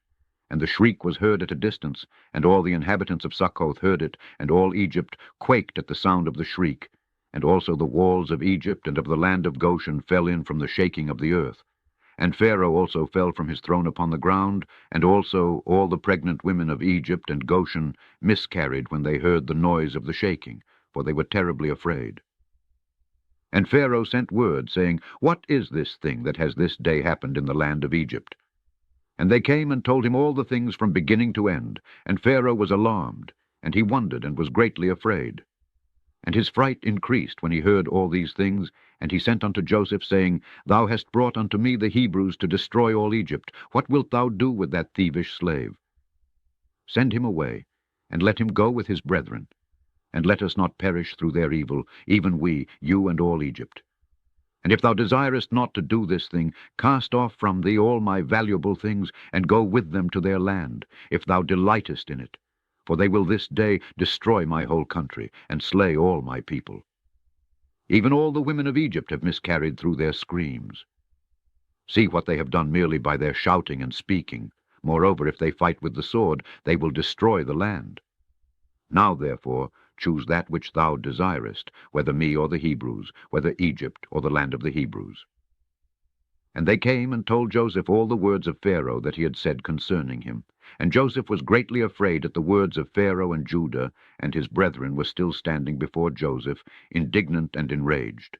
And all the sons of Jacob roared at Joseph, like the roaring of the sea and its waves. And Joseph was greatly afraid of his brethren, and on account of Pharaoh. And Joseph sought a pretext to make himself known unto his brethren, lest they should destroy all Egypt. And Joseph commanded his son Manasseh, and Manasseh went and approached Judah, and placed his hand upon his shoulder, and the anger of Judah was stilled. And Judah said unto his brethren, Let no one of you say that this is the act of an Egyptian youth, for this is the work of my father's house. And Joseph, seeing and knowing that Judah's anger was stilled, he approached to speak unto Judah in the language of mildness. And Joseph said unto Judah, Surely you speak truth, and have this day verified your assertions concerning your strength. And may your God, who delighteth in you, increase your welfare. But tell me truly why from amongst all thy brethren dost thou wrangle with me on account of the lad, as none of them have spoken one word to me concerning him? And Judah answered Joseph, saying, Surely thou must know that I was security for the lad to his father, saying, If I brought him not unto him, I should bear his blame forever. Therefore have I approached thee from amongst all my brethren. For I saw that thou wast unwilling to suffer him to go from thee. Now therefore may I find grace in thy sight, that thou shalt send him to go with us, and behold, I will remain as a substitute for him, to serve thee in whatever thou desirest. For wheresoever thou shalt send me, I will go to serve thee with great energy. Send me now to a mighty king who has rebelled against thee, and thou shalt know what I will do unto him and unto his land. Although he may have cavalry and infantry, or an exceeding mighty people, I will slay them all, and bring the king's head before thee. Dost thou not know, or hast thou not heard, that our father Abraham with his servant Eliezer smote all the kings of Elam with their hosts in one night, they left not one remaining? And ever since that day our father's strength was given unto us for an inheritance, for us and our seed forever. And Joseph answered and said, You speak truth, and falsehood is not in your mouth. For it was also told unto us that the Hebrews have power, and that the Lord their God delighteth much in them, and who then can stand before them? However, on this condition will I send your brother, if you will bring before me his brother the son of his mother, of whom you said that he had gone from you down to Egypt. And it shall come to pass, when you bring unto me his brother, I will take him in his stead, because not one of you was security for him to your father. And when he shall come unto me, I will then send with you his brother, for whom you have been security.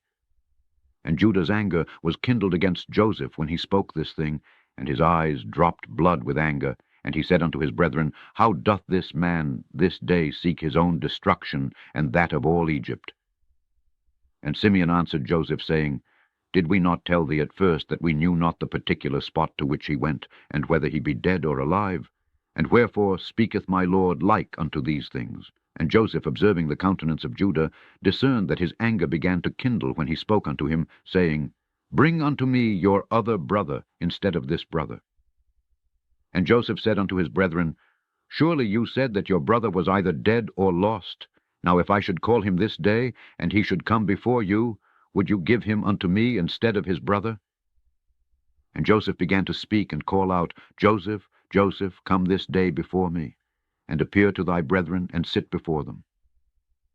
And when Joseph spoke this thing before them, they looked each a different way to see from whence Joseph would come before them. And Joseph observed all their acts, and said unto them, Why do you look here and there? I am Joseph, whom you sold to Egypt. Now therefore let it not grieve you that you sold me, for as a support during the famine did God send me before you. And his brethren were terrified at him when they heard the words of Joseph, and Judah was exceedingly terrified at him. And when Benjamin heard the words of Joseph, he was before them in the inner part of the house. And Benjamin ran unto Joseph his brother, and embraced him, and fell upon his neck, and they wept. And when Joseph's brethren saw that Benjamin had fallen upon his brother's neck, and wept with him, they also fell upon Joseph, and embraced him, and they wept a great weeping with Joseph. And the voice was heard in the house of Joseph that they were Joseph's brethren, and it pleased Pharaoh exceedingly, for he was afraid of them, lest they should destroy Egypt. And Pharaoh sent his servants unto Joseph to congratulate him concerning his brethren who had come to him. And all the captains of the armies and troops that were in Egypt came to rejoice with Joseph. And all Egypt rejoiced greatly about Joseph's brethren.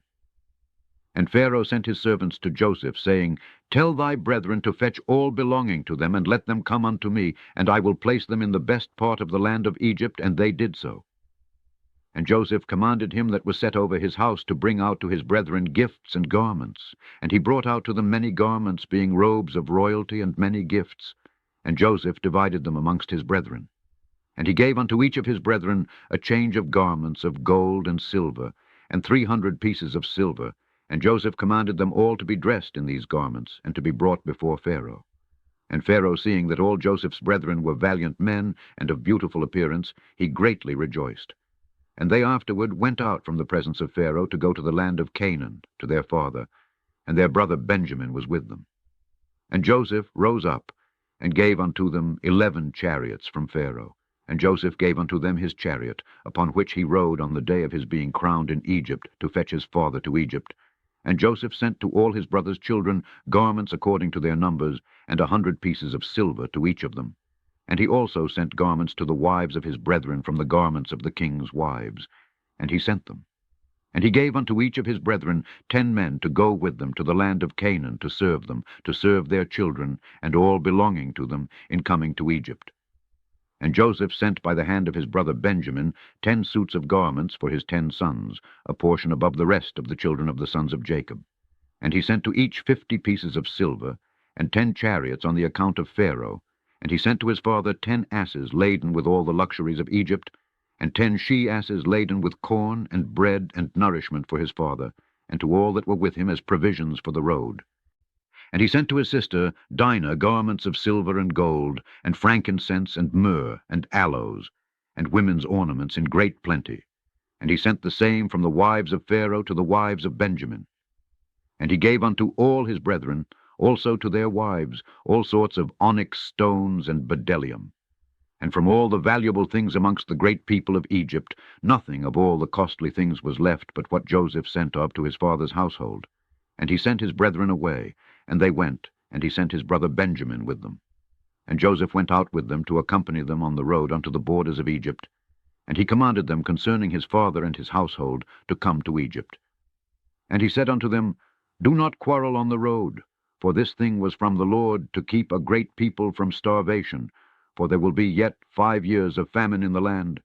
And he commanded them, saying, When you come unto the land of Canaan, do not come suddenly before my father in this affair, but act in your wisdom. And Joseph ceased to command them. And he turned and went back to Egypt. And the sons of Jacob went to the land of Canaan with joy and cheerfulness to their father Jacob. And they came unto the borders of the land, and they said to each other, What shall we do in this matter before our father?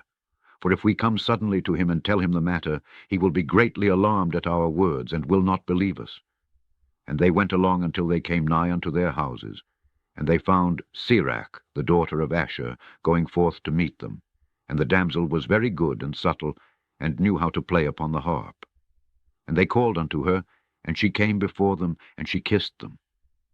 And they took her, and gave unto her a harp, saying, Go now before our father, and sit before him, and strike upon the harp, and speak these words.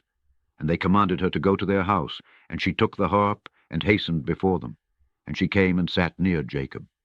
And she played well and sang, and uttered in the sweetness of her words, Joseph, my uncle, is living, and he ruleth throughout the land of Egypt, and is not dead.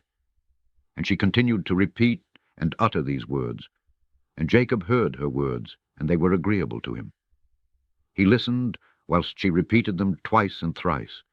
And joy entered the heart of Jacob at the sweetness of her words. And the Spirit of God was upon him, and he knew all her words to be true. And Jacob blessed Sirach when she spoke these words before him, and he said unto her, My daughter, may death never prevail over thee, for thou hast revived my spirit. Only speak yet before me as thou hast spoken, for thou hast gladdened me with all thy words. And she continued to sing these words, and Jacob listened, and it pleased him, and he rejoiced, and the Spirit of God was upon him. Whilst he was yet speaking with her, behold, his sons came to him with horses and chariots and royal garments and servants running before them. And Jacob rose up to meet them, and saw his sons dressed in royal garments, and he saw all the treasures that Joseph had sent to them. And they said unto him, Be informed that our brother Joseph is living, and it is he who ruleth throughout the land of Egypt, and it is he who spoke unto us as we told thee.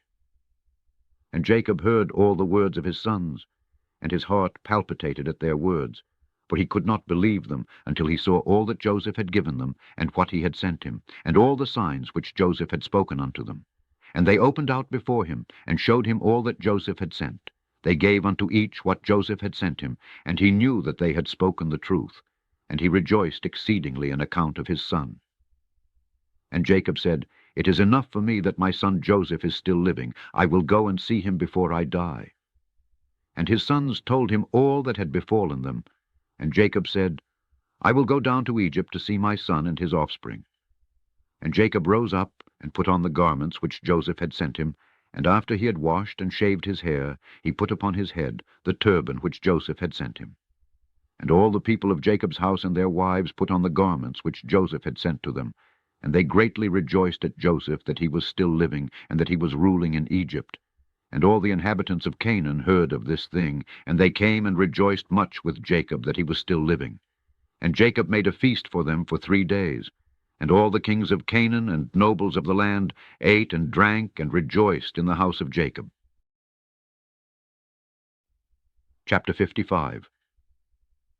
And it came to pass after this that Jacob said, I will go and see my son in Egypt, and will then come back to the land of Canaan, of which God had spoken unto Abraham, for I cannot leave the land of my birthplace. Behold, the word of the Lord came unto him, saying, Go down to Egypt with all thy household, and remain there. Fear not to go down to Egypt, for I will there make thee a great nation. And Jacob said within himself, I will go and see my son, whether the fear of his God is yet in his heart amidst all the inhabitants of Egypt. And the Lord said unto Jacob, Fear not about Joseph, for he still retaineth his integrity to serve me, as will seem good in thy sight. And Jacob rejoiced exceedingly concerning his son. At that time Jacob commanded his sons and household to go to Egypt according to the word of the Lord unto him. And Jacob rose up with his sons and all his household, and he went out from the land of Canaan from Beersheba with joy and gladness of heart, and they went to the land of Egypt. And it came to pass, when they came near Egypt, Jacob sent Judah before him to Joseph, that he might show him a situation in Egypt. And Judah did according to the word of his father, and he hastened and ran and came to Joseph, and they assigned for them a place in the land of Goshen for all his household. And Judah returned and came along the road to his father. And Joseph harnessed the chariot, and he assembled all his mighty men and his servants, and all the officers of Egypt, in order to go and meet his father Jacob. And Joseph's mandate was proclaimed in Egypt, saying, All that do not go to meet Jacob shall die.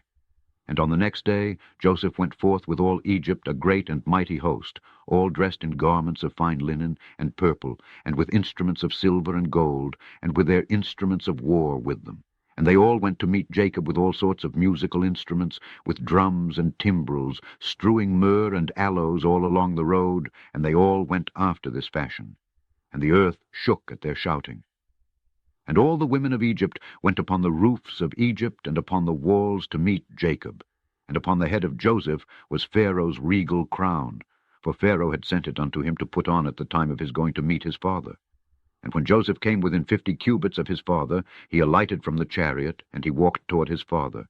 And when all the officers of Egypt and her nobles saw that Joseph had gone on foot toward his father, they also alighted and walked on foot toward Jacob. And when Jacob approached the camp of Joseph, Jacob observed the camp that was coming toward him with Joseph, and it gratified him, and Jacob was astonished at it. And Jacob said unto Judah, Who is that man whom I see in the camp of Egypt, dressed in kingly robes, with a very red garment upon him, and a royal crown upon his head, who has alighted from his chariot, and is coming toward us? And Judah answered his father, saying, He is thy son Joseph the king. And Jacob rejoiced in seeing the glory of his son. And Joseph came nigh unto his father, and he bowed to his father, and all the men of the camp bowed to the ground with him before Jacob. And behold, Jacob ran and hastened to his son Joseph, and fell upon his neck and kissed him, and they wept. And Joseph also embraced his father and kissed him, and they wept, and all the people of Egypt wept with them. And Jacob said unto Joseph, Now I will die cheerfully after I have seen thy face, that thou art still living, and with glory. And the sons of Jacob and their wives, and their children, and their servants, and all the household of Jacob, wept exceedingly with Joseph, and they kissed him, and wept greatly with him. And Joseph and all his people returned afterward home to Egypt. And Jacob and his sons, and all the children of his household, came with Joseph to Egypt. And Joseph placed them in the best part of Egypt, in the land of Goshen. And Joseph said unto his father and unto his brethren, I will go up and tell Pharaoh, saying, My brethren and my father's household, and all belonging to them have come unto me, and behold, they are in the land of Goshen. And Joseph did so, and took from his brethren Reuben, Issachar, Zebulun, and his brother Benjamin, and he placed them before Pharaoh. And Joseph spoke unto Pharaoh, saying, My brethren and my father's household, and all belonging to them, together with their flocks and cattle, have come unto me from the land of Canaan to sojourn in Egypt, for the famine was sore upon them. And Pharaoh said unto Joseph, Place thy father and brethren in the best part of the land, withhold not from them all that is good, and cause them to eat of the fat of the land. And Joseph answered, saying, Behold, I have stationed them in the land of Goshen, for they are shepherds. Therefore let them remain in Goshen to feed their flocks apart from the Egyptians. And Pharaoh said unto Joseph, Do with thy brethren all that they shall say unto thee. And the sons of Jacob bowed down to Pharaoh, and they went forth from him in peace. And Joseph afterward brought his father before Pharaoh. And Jacob came and bowed down to Pharaoh. And Jacob blessed Pharaoh, and he then went out. And Jacob and all his sons and all his household dwelt in the land of Goshen. In the second year, that is, in the 130th year of the life of Jacob, Joseph maintained his father and his brethren, and all his father's household, with bread according to their little ones, all the days of the famine. They lacked nothing. And Joseph gave unto them the best part of the whole land. The best of Egypt had they all the days of Joseph. And Joseph also gave unto them, and unto the whole of his father's household, clothes and garments year by year. And the sons of Jacob remained securely in Egypt all the days of their brother. And Jacob always ate at Joseph's table. Jacob and his sons did not leave Joseph's table day or night, besides what Jacob's children consumed in their houses. And all Egypt ate bread during the days of the famine from the house of Joseph, for all the Egyptians sold all belonging to them on account of the famine. And Joseph purchased all the lands and fields of Egypt for bread on the account of Pharaoh. And Joseph supplied all Egypt with bread all the days of the famine. And Joseph collected all the silver and gold that came unto him for the corn which they bought throughout the land. And he accumulated much gold and silver, besides an immense quantity of onyx stones, bdellium, and valuable garments, which they brought unto Joseph from every part of the land when their money was spent. And Joseph took all the silver and gold that came into his hand, about 72 talents of gold and silver, and also onyx stones and bdellium in great abundance. And Joseph went and concealed them in 4 parts. And he concealed one part in the wilderness near the Red Sea, and one part by the river Perath, and the 3rd and 4th part he concealed in the desert opposite to the wilderness of Persia and Media. And he took part of the gold and silver that was left, and gave it unto all his brothers, and unto all his father's household, and unto all the women of his father's household, and the rest he brought to the house of Pharaoh, about 20 talents of gold and silver.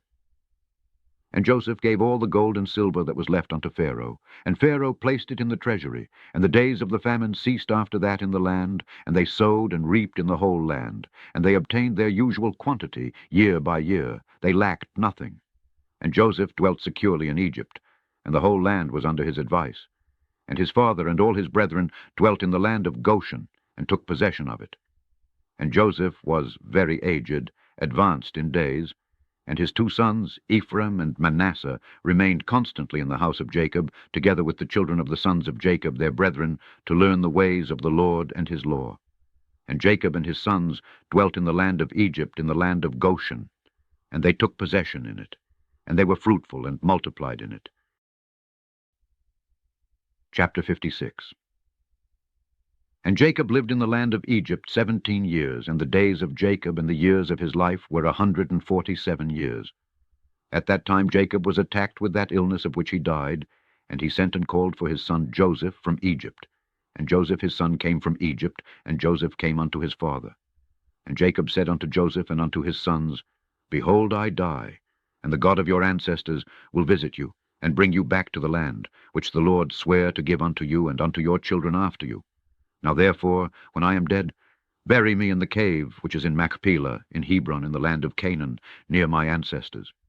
And Jacob made his sons swear to bury him in Machpelah, in Hebron. And his sons swore unto him concerning this thing. And he commanded them, saying, Serve the Lord your God, for he who delivered your fathers will also deliver you from all trouble. And Jacob said, Call all your children unto me. And all the children of Jacob's sons came and sat before him, and Jacob blessed them. And he said unto them, The Lord God of your fathers shall grant you 1,000 times as much, and bless you.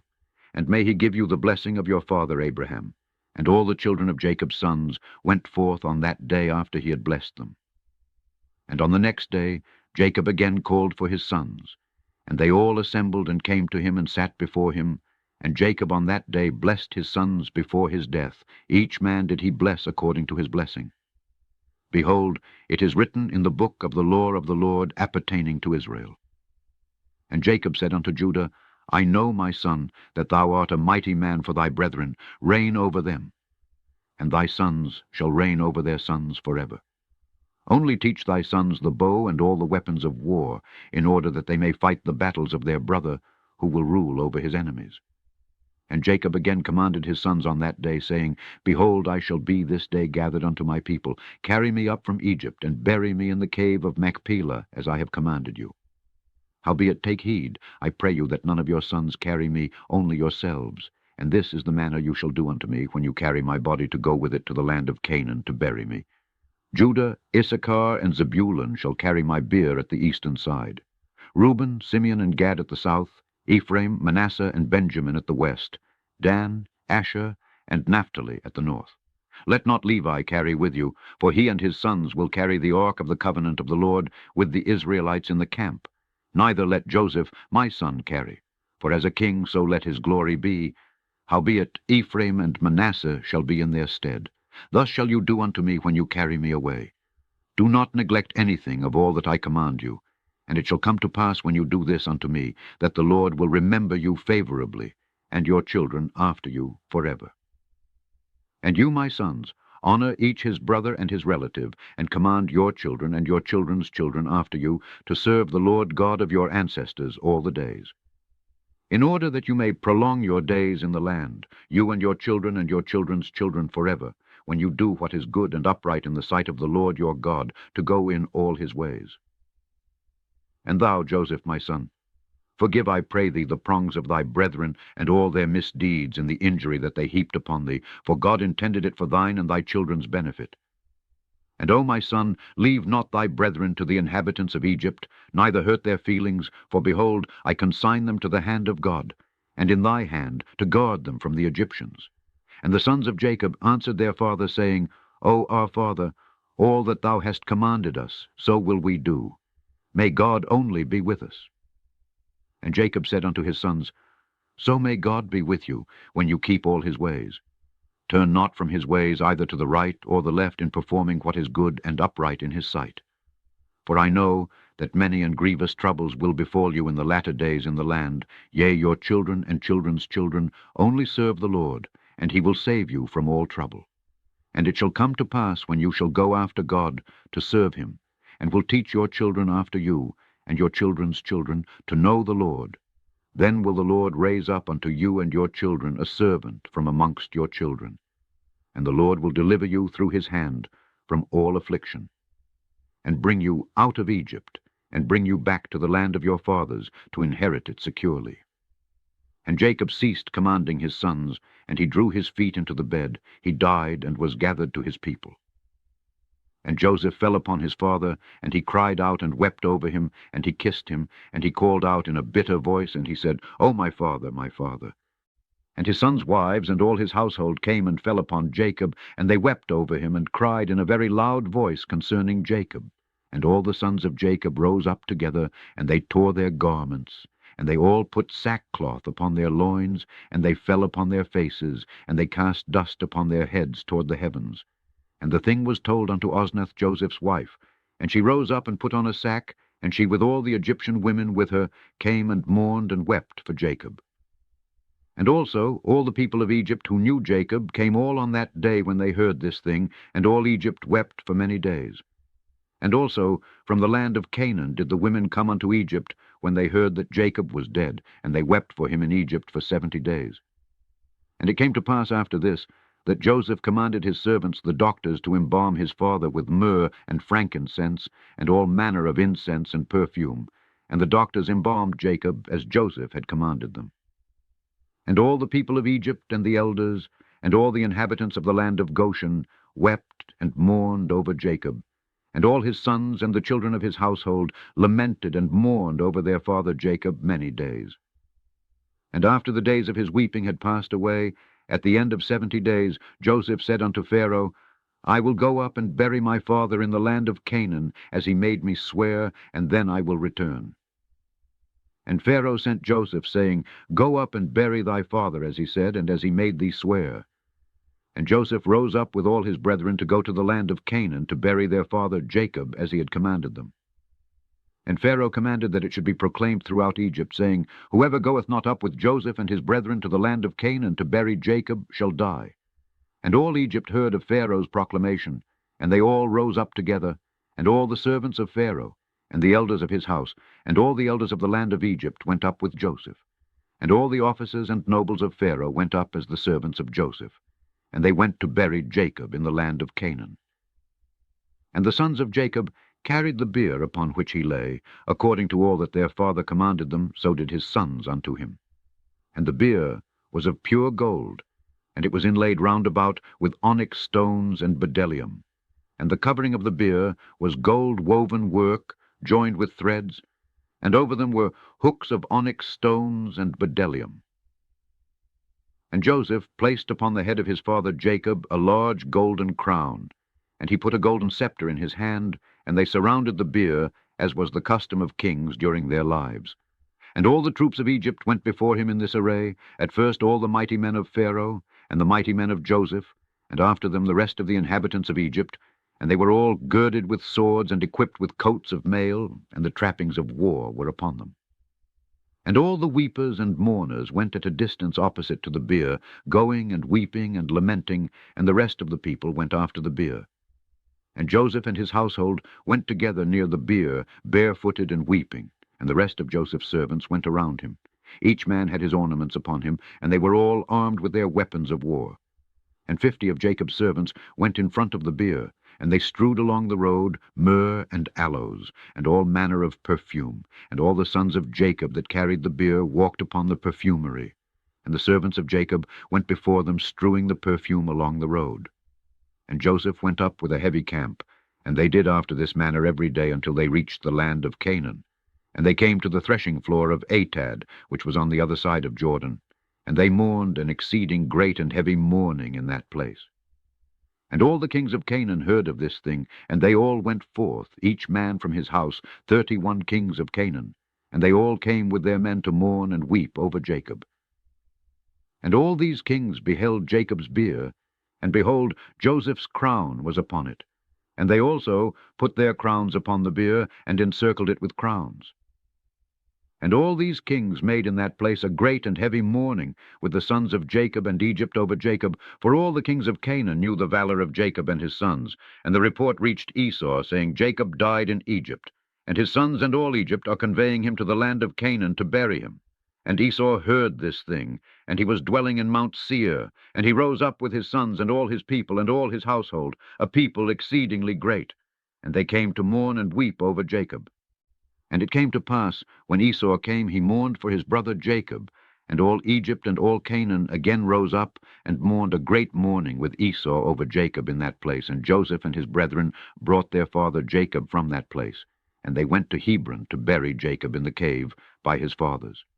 And they came unto Kirith Arba, to the cave. And as they came, Esau stood with his sons against Joseph and his brethren as a hindrance in the cave, saying, Jacob shall not be buried therein, for it belongeth to us and to our father. And Joseph and his brethren heard the words of Esau's sons, and they were exceedingly wroth. And Joseph approached unto Esau, saying, What is this thing which they have spoken? Surely my father Jacob bought it from thee for great riches after the death of Isaac, now 25 years ago. And also all the land of Canaan he bought from thee and from thy sons, and thy seed after thee.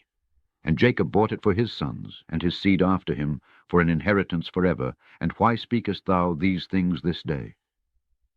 And Esau answered, saying, Thou speakest falsely and utterest lies, for I sold not anything belonging to me in all this land, as thou sayest, neither did my brother Jacob buy aught belonging to me in this land. And Esau spoke these things in order to deceive Joseph with his words. For Esau knew that Joseph was not present in those days when Esau sold all belonging to him in the land of Canaan to Jacob. And Joseph said unto Esau, Surely my father inserted these things with thee in the record of purchase, and testified the record with witnesses, and behold, it is with us in Egypt. And Esau answered, saying unto him, Bring the record. All that thou wilt find in the record, so will we do. And Joseph called unto Naphtali his brother, and he said, Hasten quickly, stay not, and run, I pray thee, to Egypt, and bring all the records, the record of the purchase, the sealed record and the open record, and also all the first records in which all the transactions of the birthright are written, fetch thou. And thou shalt bring them unto us hither, that we may know from them all the words of Esau and his sons, which they spoke this day. And Naphtali hearkened to the voice of Joseph, and he hastened and ran to go down to Egypt.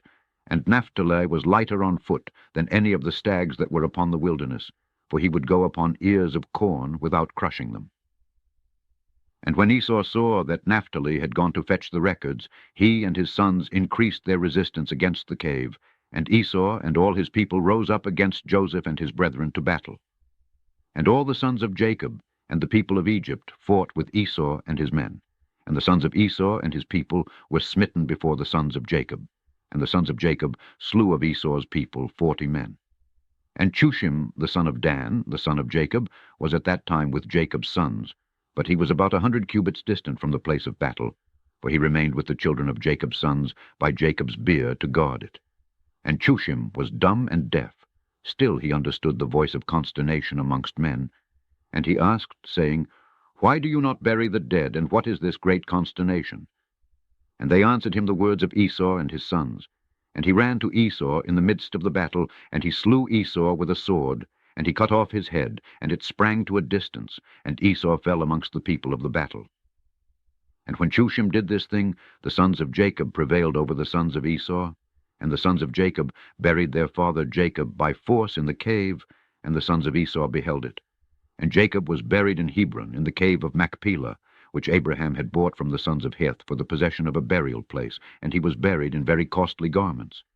And no king had such honor paid him as Joseph paid unto his father at his death, for he buried him with great honor, like unto the burial of kings. And Joseph and his brethren made a mourning of 7 days for their father.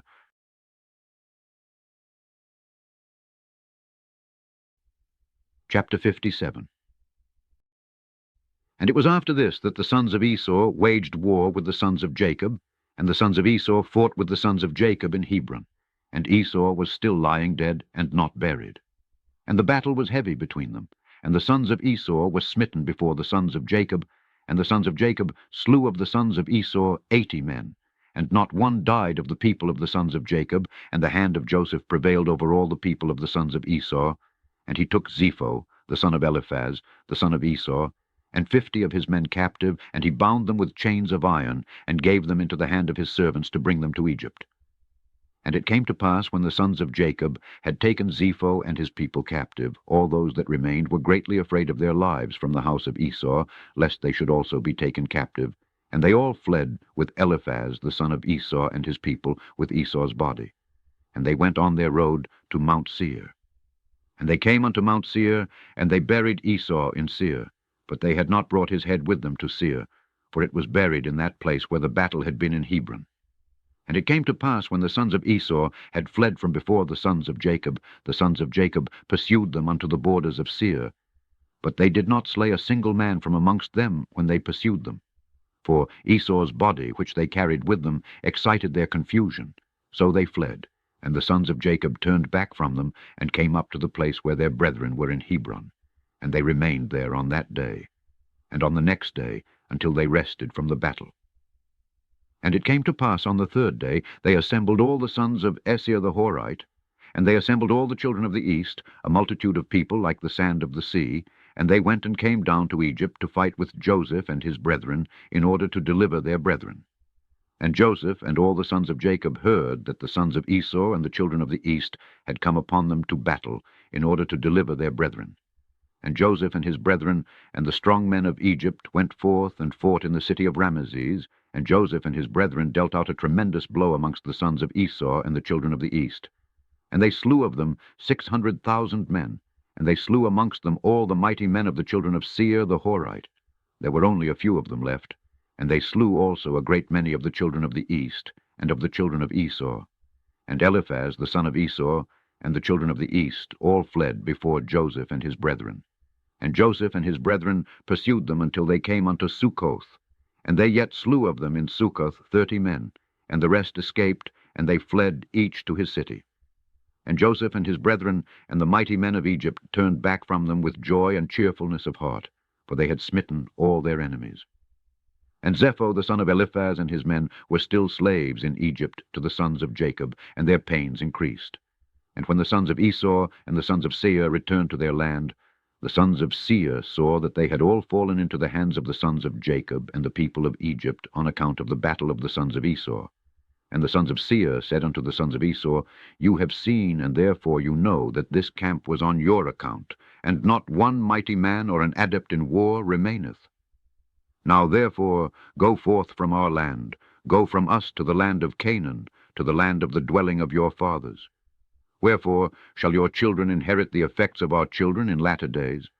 And the children of Esau would not listen to the children of Seir, and the children of Seir considered to make war with them. And the children of Esau sent secretly to Angeas, king of Africa, the same as Dinhaba, saying, Send unto us some of thy men, and let them come unto us, and we will fight together with the children of Seir the Horite, for they have resolved to fight with us, to drive us away from the land. And Angeas, king of Dinhaba, did so, for he was in those days friendly to the children of Esau. And Angeas sent 500 valiant infantry to the children of Esau, and 800 cavalry. And the children of Seir sent unto the children of the east, and unto the children of Midian, saying, You have seen what the children of Esau have done unto us, upon whose account we are almost all destroyed, in their battle with the sons of Jacob. Now therefore come unto us, and assist us, and we will fight them together, and we will drive them from the land, and be avenged of the cause of our brethren who died for their sakes in their battle with their brethren the sons of Jacob. And all the children of the east listened to the children of Seir, and they came unto them about 800 men with drawn swords, and the children of Esau fought with the children of Seir at that time in the wilderness of Paran. And the children of Seir prevailed then over the sons of Esau, and the children of Seir slew on that day of the children of Esau in that battle about 200 men of the people of Angeas, king of Dinhaba. And on the second day the children of Esau came again to fight a second time with the children of Seir. And the battle was sore upon the children of Esau this second time, and it troubled them greatly on account of the children of Seir.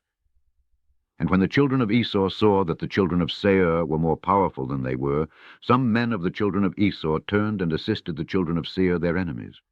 And there fell yet of the people of the children of Esau, in the second battle, 58 men of the people, at Angeas, king of Dinhaba. And on the third day the children of Esau heard that some of their brethren had turned from them to fight against them in the second battle. And the children of Esau mourned when they heard this thing. And they said, What shall we do unto our brethren who turned from us to assist the children of Seir our enemies? And the children of Esau again sent to Angeas, king of Dinhaba, saying, Send unto us again other men, that with them we may fight with the children of Seir, for they have already twice been heavier than we were. And Angeas again sent to the children of Esau about 600 valiant men, and they came to assist the children of Esau. And in 10 days' time the children of Esau again waged war with the children of Seir in the wilderness of Paran, and the battle was very severe upon the children of Seir, and the children of Esau prevailed at this time over the children of Seir. And the children of Seir were smitten before the children of Esau, and the children of Esau slew from them about 2,000 men. And all the mighty men of the children of Seir died in this battle, and there only remained their young children that were left in their cities. And all Midian and the children of the east betook themselves to flight from the battle, and they left the children of Seir, and fled when they saw that the battle was severe upon them. And the children of Esau pursued all the children of the east, until they reached their land. And the children of Esau slew yet of them about 250 men. And from the people of the children of Esau there fell in that battle about 30 men.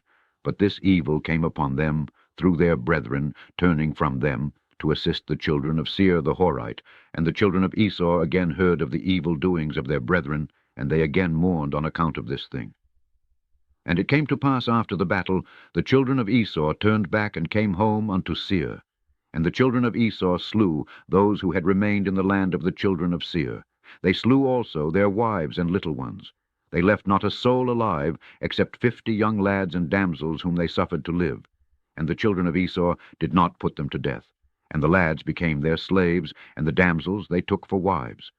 And the children of Esau dwelt in Seir in the place of the children of Seir, and they inherited their land, and took possession of it. And the children of Esau took all belonging in the land to the children of Seir, also their flocks, their bullocks, and their goods, and all belonging to the children of Seir did the children of Esau take. And the children of Esau dwelt in Seir in the place of the children of Seir unto this day. And the children of Esau divided the land into divisions to the 5 sons of Esau, according to their families. And it came to pass in those days that the children of Esau resolved to crown a king over them in the land of which they became possessed. And they said to each other, Not so, for he shall reign over us in our land, and we shall be under his counsel, and he shall fight our battles against our enemies. And they did so. And all the children of Esau swore, saying, that none of their brethren should ever reign over them, but a strange man who is not of their brethren. For the souls of all the children of Esau were embittered every man against his son, brother, and friend, on account of the evil they sustained from their brethren when they fought with the children of Seir. Therefore the sons of Esau swore, saying, from that day forward they would not choose a king from their brethren, but one from a strange land unto this day. And there was a man there from the people of Angeas, king of Dinhabah. His name was Bela, the son of Beor, who was a very valiant man, beautiful and comely, and wise in all wisdom, and a man of sense and counsel. And there was none of the people of Angeas like unto him.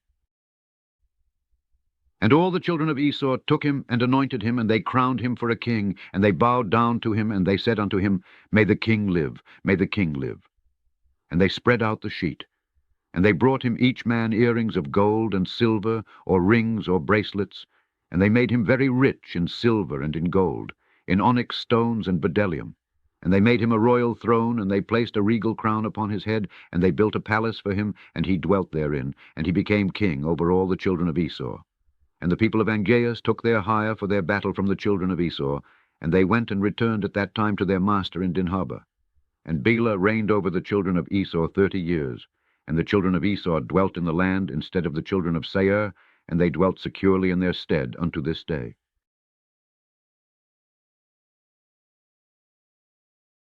Chapter 58. And it came to pass in the 32nd year of the Israelites going down to Egypt, that is, in the 71st year of the life of Joseph. In that year died Pharaoh king of Egypt, and Magron his son reigned in his stead.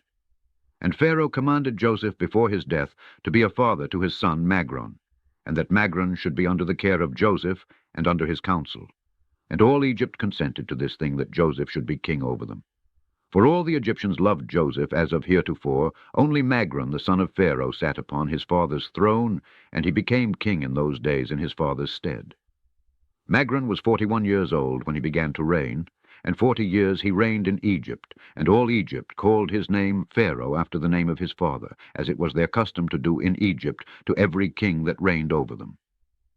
And it came to pass, when Pharaoh reigned in his father's stead, he placed the laws of Egypt and all the affairs of government in the hand of Joseph, as his father had commanded him.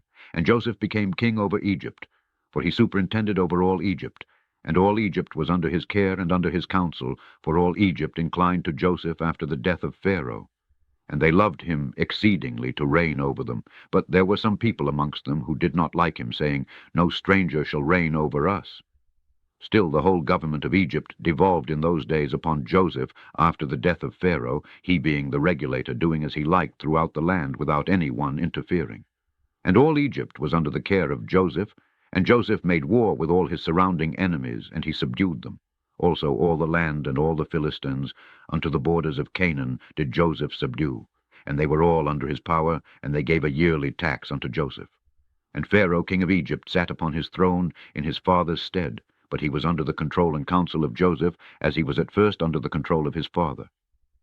Neither did he reign, but in the land of Egypt only, under the counsel of Joseph, but Joseph reigned over the whole country at that time, from Egypt unto the great river Pereth. And Joseph was successful in all his ways, and the Lord was with him, and the Lord gave Joseph additional wisdom and honor and glory and love toward him in the hearts of the Egyptians and throughout the land, and Joseph reigned over the whole country 40 years. And all the countries of the Philistines and Canaan and Zidon, and on the other side of Jordan, brought presents unto Joseph all his days.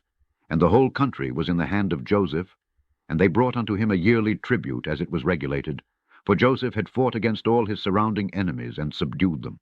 And the whole country was in the hand of Joseph, and Joseph sat securely upon his throne in Egypt. And also all his brethren, the sons of Jacob, dwelt securely in the land all the days of Joseph. And they were fruitful and multiplied exceedingly in the land.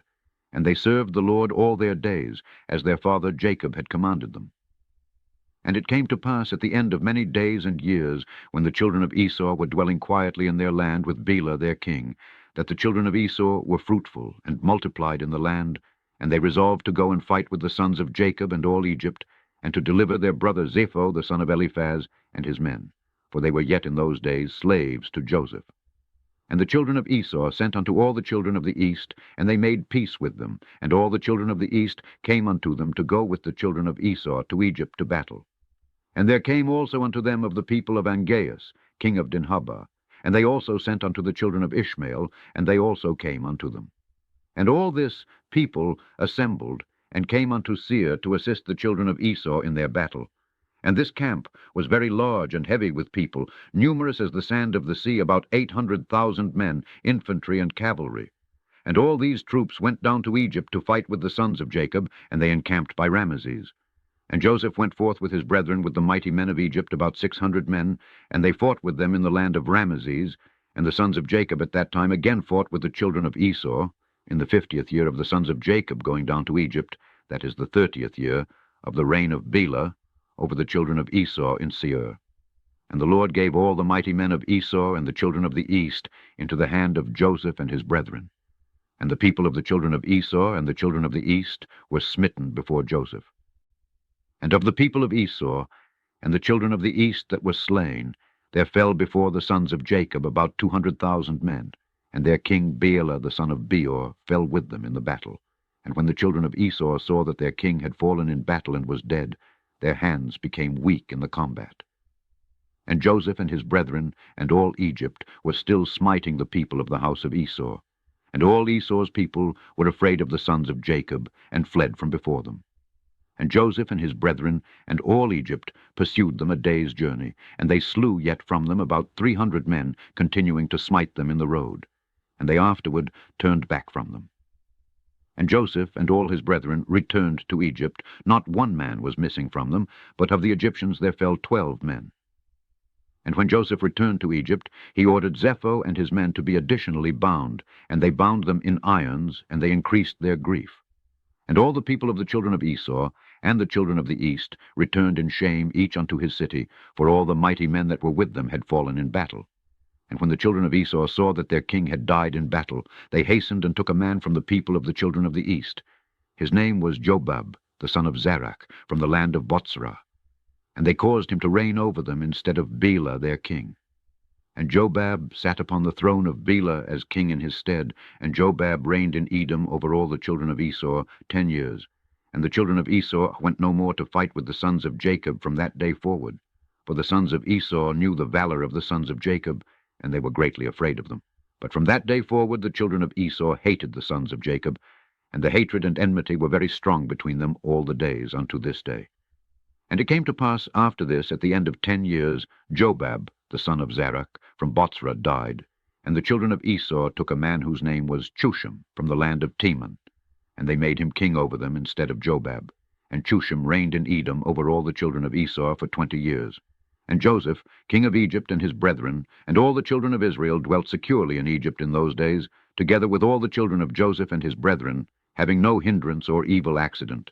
And the land of Egypt was at that time at rest from war in the days of Joseph and his brethren. Chapter 59.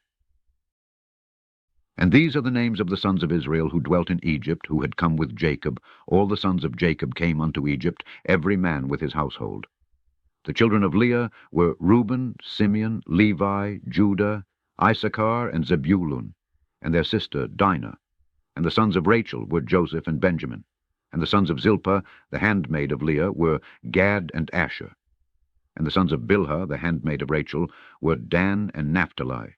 And these were their offspring that were born unto them in the land of Canaan before they came unto Egypt with their father Jacob. The sons of Reuben were Chanok, Palu, Chetzron, and Carmi. And the sons of Simeon were Jemuel, Jamin, Ohad, Jachin, Zochar, and Saul, the son of the Canaanitish woman. And the children of Levi were Gershon, Kehath, and Merari, and their sister Jochebed, who was born unto them in their going down to Egypt. And the sons of Judah were Onan, Shelah, Perez, and Zerach. And and Onan died in the land of Canaan. And the sons of Perez were Chezron and Shamul. And the sons of Issachar were Tola, Puvah, Job, and Shomron. And the sons of Zebulun were Sered, Elon, and Jachleel. And the son of Dan was Chushim. And the sons of Naphtali were Jachzeel, Guni, Jetzer, and Shelam. And the sons of Gad were Ziphion, Chagi, Shunai, Esbon, Eri, Arodi, and Arilah. And the children of Asher were Jimnah, Jishvai, Beriah, and their sister Serach. And the sons of Beriah were Cheber and Malkiel. And the sons of Benjamin were Bela, Becher, Ashbel, Gera, Naaman, Aki, Rosh, Muppim, Chupim, and Ord. And the sons of Joseph that were born unto him in Egypt were Manasseh and Ephraim. And all the souls that went forth from the loins of Jacob were 70 souls. These are they who came with Jacob their father unto Egypt to dwell there. And Joseph and all his brethren dwelt securely in Egypt, and they ate of the best of Egypt all the days of the life of Joseph. And Joseph lived in the land of Egypt 93 years, and Joseph reigned over all Egypt 80 years. And when the days of Joseph drew nigh that he should die, he sent and called for his brethren and all his father's household, and they all came together and sat before him. And Joseph said unto his brethren, and unto the whole of his father's household, Behold, I die, and God will surely visit you, and bring you up from this land to the land which he swore to your fathers to give unto them. And it shall be, when God shall visit you, to bring you up from here to the land of your fathers, then bring up my bones with you from here. And Joseph made the sons of Israel to swear for their seed after them, saying, God will surely visit you, and you shall bring up my bones with you from here. And it came to pass after this, that Joseph died in that year, the 71st year of the Israelites going down to Egypt. And Joseph was 110 years old when he died in the land of Egypt, and all his brethren and all his servants rose up, and they embalmed Joseph, as was their custom. And his brethren and all Egypt mourned over him for 70 days. And they put Joseph in a coffin filled with spices and all sorts of perfume, and they buried him by the side of the river, that is, Sihor. And his sons and all his brethren, and the whole of his father's household, made a 7 days' mourning for him. And it came to pass after the death of Joseph, all the Egyptians began in those days to rule over the children of Israel, and Pharaoh, king of Egypt, who reigned in his father's stead, took all the laws of Egypt and conducted the whole government of Egypt under his counsel, and he reigned securely over his people. Chapter 60. And when the year came round, being the 72nd year from the Israelites going down to Egypt, after the death of Joseph, Zepho, the son of Eliphaz, the son of Esau, fled from Egypt, he and his men, and they went away. And he came to Africa, which is Dinhaba, to Angeas, king of Africa. And Angeas received them with great honor, and he made Zepho the captain of his host. And Zepho found favor in the sight of Angeas, and in the sight of his people. And Zepho was captain of the host to Angeas, king of Africa, for many days. And Zepho enticed Angeas, king of Africa, to collect all his army, to go and fight with the Egyptians, and with the sons of Jacob, and to avenge of them the cause of his brethren. But Angeas would not listen to Zepho to do this thing, for Angeas knew the strength of the sons of Jacob, and what they had done to his army in their warfare with the children of Esau. And Zepho was in those days very great in the sight of Angeas, and in the sight of all his people, and he continually enticed them to make war against Egypt, but they would not. And it came to pass in those days, there was in the land of Chittim a man in the city of Puzimna, whose name was Ozu, and he became degenerately deified by the children of Chittim. And the man died and had no son, only one daughter whose name was Jania. And the damsel was exceedingly beautiful, comely and intelligent. There was none seen like unto her for beauty and wisdom throughout the land. And the people of Angeas, king of Africa, saw her, and they came and praised her unto him. And Angeas sent to the children of Chittim, and he requested to take her unto himself for a wife, and the people of Chittim consented to give her unto him for a wife. And when the messengers of Angeas were going forth from the land of Chittim to take their journey, behold, the messengers of Turnus king of Bibentu came unto Chittim, for Turnus king of Bibentu also sent his messengers to request Janiah for him to take unto himself for a wife. For all his men had also praised her to him, therefore he sent all his servants unto her. And the servants of Turnus came to Chittim, and they asked for Jania to be taken unto Turnus their king for a wife.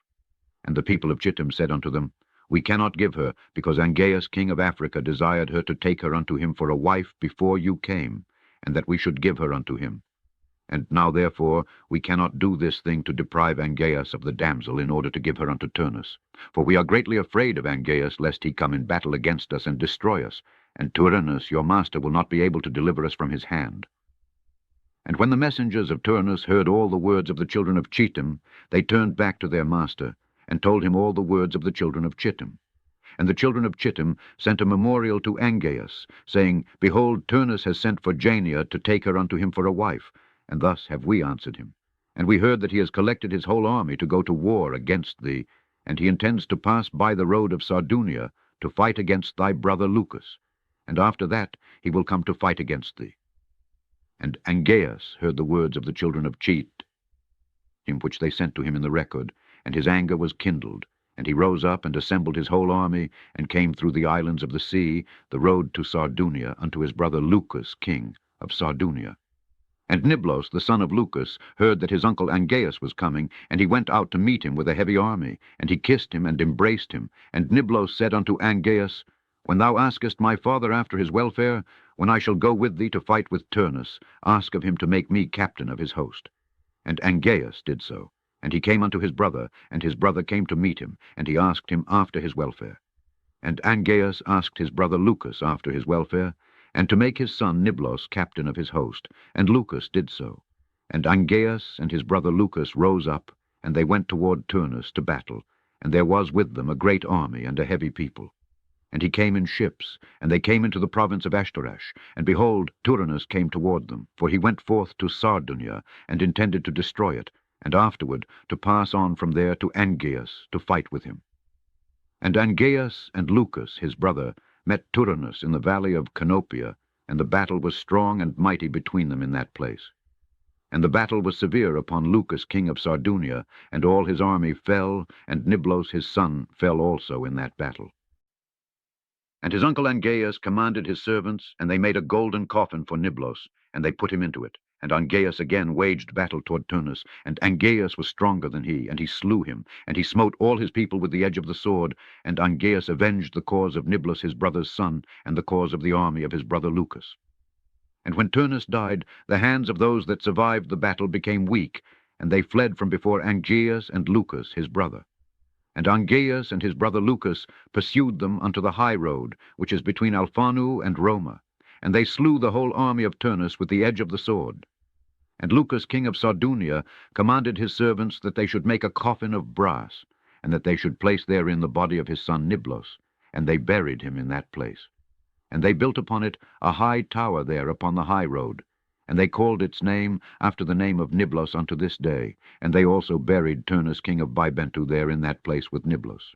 And behold, upon the high road between Alphanu and Roma, the grave of Niblos is on one side, and the grave of Turnus on the other, and a pavement between them unto this day. And when Niblos was buried, Lucas his father returned with his army to his land Sardunia, and Angeas his brother king of Africa went with his people unto the city of Bibentu, that is the city of Turnus.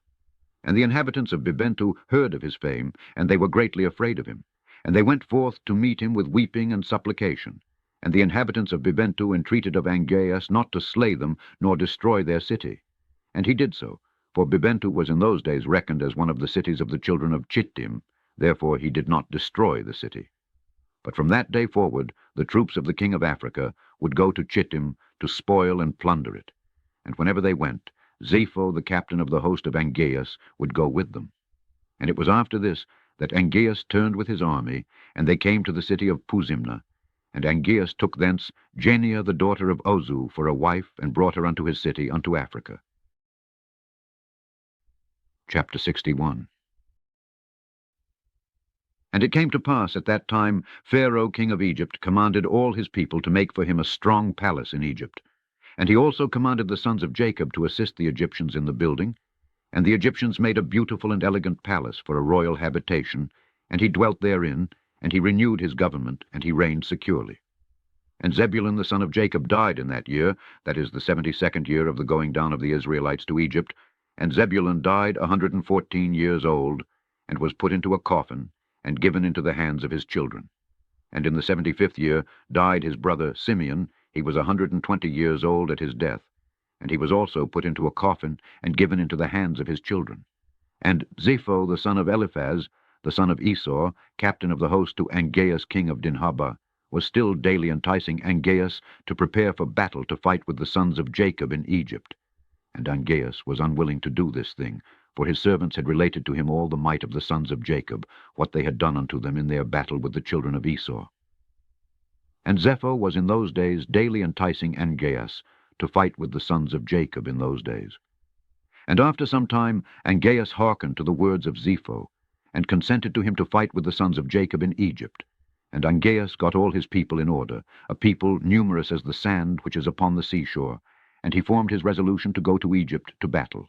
And amongst the servants of Angeas was a youth 15 years old. Balaam the son of Beor was his name, and the youth was very wise, and understood the art of witchcraft. And Angeas said unto Balaam, Conjure for us, I pray thee, with the witchcraft, that we may know who will prevail in this battle to which we are now proceeding. And Balaam ordered that they should bring him wax, and he made thereof the likeness of chariots and horsemen representing the army of Angeas and the army of Egypt. And he put them in the cunningly prepared waters that he had for that purpose. And he took in his hand the boughs of myrtle trees, and he exercised his cunning, and he joined them over the water.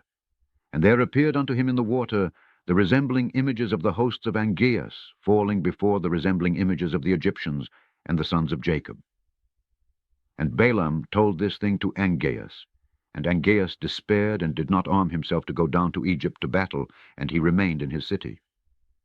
And when Zepho the son of Eliphaz saw that Angeas despaired of going forth to battle with the Egyptians, Zepho fled from Angeas from Africa, and he went and came unto Chittim.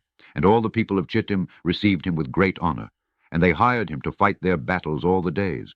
And Zepho became exceedingly rich in those days, and the troops of the king of Africa still spread themselves in those days. And the children of Chittim assembled and went to Mount Coptizia on account of the troops of Angeas king of Africa, who were advancing upon them.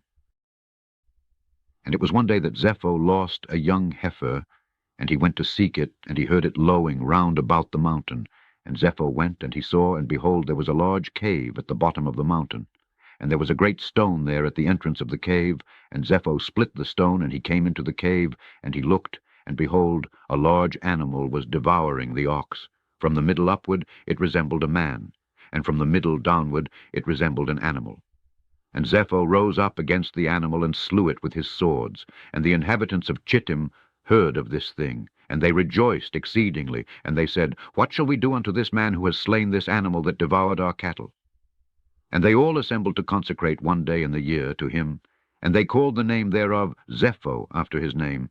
And they brought unto him drink offerings year after year on that day, and they brought unto him gifts. At that time Janneah, the daughter of Uzu, wife of King Angeas, became ill, and her illness was heavily felt by Angeas and his officers. And Angeas said unto his wise men, What shall I do to Jania, and how shall I heal her from her illness? And his wise men said unto him, Because the air of our country is not like the air of the land of Chittim, and our water is not like their water, therefore from this has the queen become ill. For through the change of air and water she became ill, and also because in her country she drank only the water which came from Purma, which her ancestors had brought up with bridges. And Angeas commanded his servants, and they brought unto him in vessels of the waters of Purma, belonging to Chittim.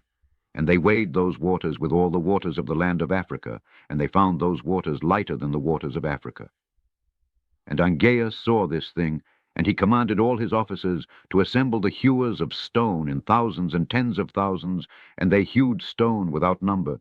And the builders came, and they built an exceedingly strong bridge, and they conveyed the spring of water from the land of Chittim unto Africa. And those waters were for Janiah the queen, and for all her concerns, to drink from and to bake, wash and bathe therewith, and also to water therewith all seed from which food can be obtained, and all fruit of the ground. And the king commanded that they should bring of the soil of Chittim in large ships, and they also brought stones to build therewith. And the builders built palaces for Janiah the queen, and the queen became healed of her illness. And at the revolution of the year the troops of Africa continued coming to the land of Chittim to plunder as usual. And Zepho, son of Eliphaz, heard their report. And he gave orders concerning them, and he fought with them. And they fled before him, and he delivered the land of Chittim from them. And the children of Chittim saw the valor of Zepho, and the children of Chittim resolved. And they made Zepho king over them, and he became king over them. And whilst he reigned, they went to subdue the children of Tubal, and all the surrounding islands. And their king Zepho went at their head, and they made war with Tubal and the islands, and they subdued them. And when they returned from the battle, they renewed his government for him, and they built for him a very large palace for his royal habitation and seat. And they made a large throne for him, and Zepho reigned over the whole land of Chittim, and over the land of Italia 50 years. Chapter 62. In that year, being the 79th year of the Israelites going down to Egypt, died Reuben the son of Jacob in the land of Egypt. Reuben was 125 years old when he died, and they put him into a coffin, and he was given into the hands of his children. And in the 80th year died his brother Dan. He was 120 years at his death, and he was also put into a coffin, and given into the hands of his children. And in that year died Chusham king of Edom. And after him reigned Hadad the son of Bedad for 35 years. And in the 81st year died Issachar the son of Jacob in Egypt. And Issachar was 122 years old at his death. And he was put into a coffin in Egypt, and given into the hands of his children. And in the 82nd year died Asher his brother. He was 123 years old at his death. And he was placed in a coffin in Egypt, and given into the hands of his children. And in the 83rd year died Gad. He was 125 years old at his death. And he was put into a coffin in Egypt, and given into the hands of his children. And it came to pass in the 84th year, that is the 50th year of the reign of Hadad, son of Bedad, king of Edom, that Hadad assembled all the children of Esau. And he got his whole army in readiness, about 400,000 men. And he directed his way to the land of Moab, and he went to fight with Moab, and to make them tributary to him. And the children of Moab heard this thing, and they were very much afraid, and they sent to the children of Midian to assist them in fighting with Hadad, son of Bedad, king of Edom. And Hadad came unto the land of Moab, and Moab and the children of Midian went out to meet him, and they placed themselves in battle array against him in the field of Moab. And Hadad fought with Moab, and there fell of the children of Moab and the children of Midian many slain ones, about 200,000 men. And the battle was very severe upon Moab.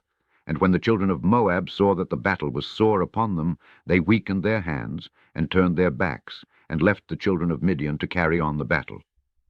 And the children of Midian knew not the intentions of Moab, but they strengthened themselves in battle, and fought with Hadad and all his host, and all Midian fell before him. And Hadad smote all Midian with a heavy smiting, and he slew them with the edge of the sword. He left none remaining of those who came to assist Moab. And when all the children of Midian had perished in battle, and the children at Moab had escaped, Hadad made all Moab at that time tributary to him, and they became under his hand, and they gave a yearly tax as it was ordered, and Hadad turned and went back to his land. And at the revolution of the year, when the rest of the people of Midian that were in the land heard that all their brethren had fallen in battle with Hadad for the sake of Moab, because the children of Moab had turned their backs in battle, and left Midian to fight, then 5 of the princes of Midian resolved with the rest of their brethren who remained in their land to fight with Moab to avenge the cause of their brethren. And the children of Midian sent to all their brethren the children of the east, and all their brethren, all the children of Keturah, came to assist Midian to fight with Moab. And the children of Moab heard this thing, and they were greatly afraid that all the children of the east had assembled together against them for battle. And they, the children of Moab, sent a memorial to the land of Edom, to Hadad the son of Bedad, saying, Come now unto us, and assist us, and we will smite Midian. For they all assembled together, and have come against us, with all their brethren, the children of the east, to battle, to avenge the cause of Midian that fell in battle. And Hadad, son of Bedad, king of Edom, went forth with his whole army, and went to the land of Moab to fight with Midian. And Midian and the children of the east fought with Moab in the field of Moab, and the battle was very fierce between them. And Hadad smote all the children of Midian and the children of the east with the edge of the sword, and Hadad at that time delivered Moab from the hand of Midian. And those that remained of Midian and of the children of the east fled before Hadad and his army. And Hadad pursued them to their land, and smote them with a very heavy slaughter, and the slain fell in the road. And Hadad delivered Moab from the hand of Midian, for all the children of Midian had fallen by the edge of the sword, and Hadad turned and went back to his land. And from that day forth the children of Midian hated the children of Moab, because they had fallen in battle for their sake, and there was a great and mighty enmity between them all the days. And all that were found of Midian in the road of the land of Moab perished by the sword of Moab, and all that were found of Moab in the road of the land of Midian perished by the sword of Midian. Thus did Midian unto Moab, and Moab unto Midian for many days. And it came to pass at that time that Judah the son of Jacob died in Egypt in the 86th year of Jacob's going down to Egypt, and Judah was 129 years old at his death. And they embalmed him, and put him into a coffin, and he was given into the hands of his children. And in the 89th year died Naphtali. He was 132 years old, and he was put into a coffin, and given into the hands of his children. And it came to pass in the 91st year of the Israelites going down to Egypt, that is, in the 30th year of the reign of Zepho the son of Eliphaz, the son of Esau, over the children of Chittim. The children of Africa came upon the children of Chittim to plunder them as usual. But they had not come upon them for these 13 years, and they came to them in that year. And Zepho the son of Eliphaz went out to them with some of his men, and smote them desperately. And the troops of Africa fled from before Zepho, and the slain fell before him, and Zepho and his men pursued them, going on and smiting them until they were near unto Africa. And Angeas king of Africa heard the thing which Zepho had done, and it vexed him exceedingly, and Angeas was afraid of Zepho all the days. Chapter 63. And in the 93rd year died Levi, the son of Jacob, in Egypt. And Levi was 137 years old when he died, and they put him into a coffin, and he was given into the hands of his children. And it came to pass after the death of Levi, when all Egypt saw that the sons of Jacob, the brethren of Joseph, were dead, all the Egyptians began to afflict the children of Jacob, and to embitter their lives from that day unto the day of their going forth from Egypt. And they took from their hands all the vineyards and fields which Joseph had given unto them, and all the elegant houses in which the people of Israel lived, and all the fat of Egypt. The Egyptians took all from the sons of Jacob in those days. And the hand of all Egypt became more grievous in those days against the children of Israel. And the Egyptians injured the Israelites until the children of Israel were wearied of their lives on account of the Egyptians. And it came to pass in those days, in the 102nd year of Israel's going down to Egypt, that Pharaoh king of Egypt died, and Melol his son reigned in his stead. And all the mighty men of Egypt, and all that generation which knew Joseph and his brethren, died in those days. And another generation rose up in their stead, which had not known the sons of Jacob, and all the good which they had done to them, and all their might in Egypt.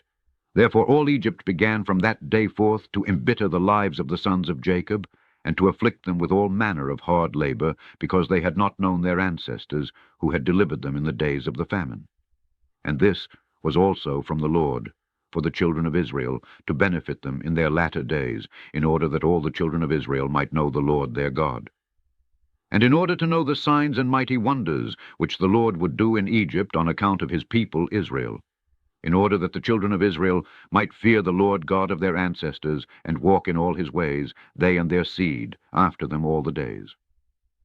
Melol was 20 years old when he began to reign, and he reigned 94 years, and all Egypt called his name Pharaoh after the name of his father, as it was their custom to do to every king who reigned over them in Egypt. At that time all the troops of Angeas king of Africa went forth to spread along the land of Chittim as usual for plunder. And Zepho, the son of Eliphaz, the son of Esau, heard their report. And he went forth to meet them with his army, and he fought them there in the road. And Zepho smote the troops of the king of Africa with the edge of the sword, and left none remaining of them, and not even one returned to his master in Africa. And Angeas heard of this, which Zepho the son of Eliphaz had done to all his troops, that he had destroyed them. And Angeas assembled all his troops, all the men of the land of Africa, a people numerous like the sand by the seashore. And Angeas sent to Lucus his brother, saying, Come to me with all thy men, and help me to smite Zepho and all the children of Tittim, who have destroyed my men. And Lucus came with his whole army, a very great force, to assist Angeas his brother to fight with Zepho and the children of Chittim. And Zepho and the children of Chittim heard this thing, and they were greatly afraid, and a great terror fell upon their hearts. And Zepho also sent a letter to the land of Edom, to Hadad the son of Bedad, king of Edom, and to all the children of Esau, saying, I have heard that Angeas, king of Africa, is coming to us with his brother for battle against us, and we are greatly afraid of him, for his army is very great, particularly as he comes against us with his brother and his army likewise. Now therefore come you also up with me and help me, and we will fight together against Angeas and his brother Lucus, and you will save us out of their hands. But if not, know ye that we shall all die. And the children of Esau sent a letter to the children of Chittim and to Zepho their king, saying, We cannot fight against Angeas and his people, for a covenant of peace has been between us these many years, from the days of Bela the first king, and from the days of Joseph, the son of Jacob, king of Egypt, with whom we fought on the other side of Jordan when he buried his father. And when Zepho heard the words of his brethren, the children of Esau, he refrained from them, and Zepho was greatly afraid of Angeas. And Angeas and Lucus his brother arrayed all their forces, about 800,000 men, against the children of Chittim. And all the children of Chittim said unto Zepho, Pray for us to the God of thy ancestors, peradventure he may deliver us from the hand of Angeas and his army. For we have heard that he is a great God, and that he delivers all who trust in him.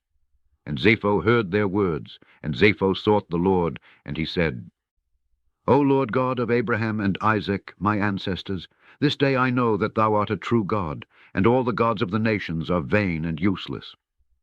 Remember now this day unto me thy covenant with Abraham our father, which our ancestors related unto us, and do graciously with me this day for the sake of Abraham and Isaac our fathers, and save me and the children of Chittim from the hand of the king of Africa, who comes against us for battle.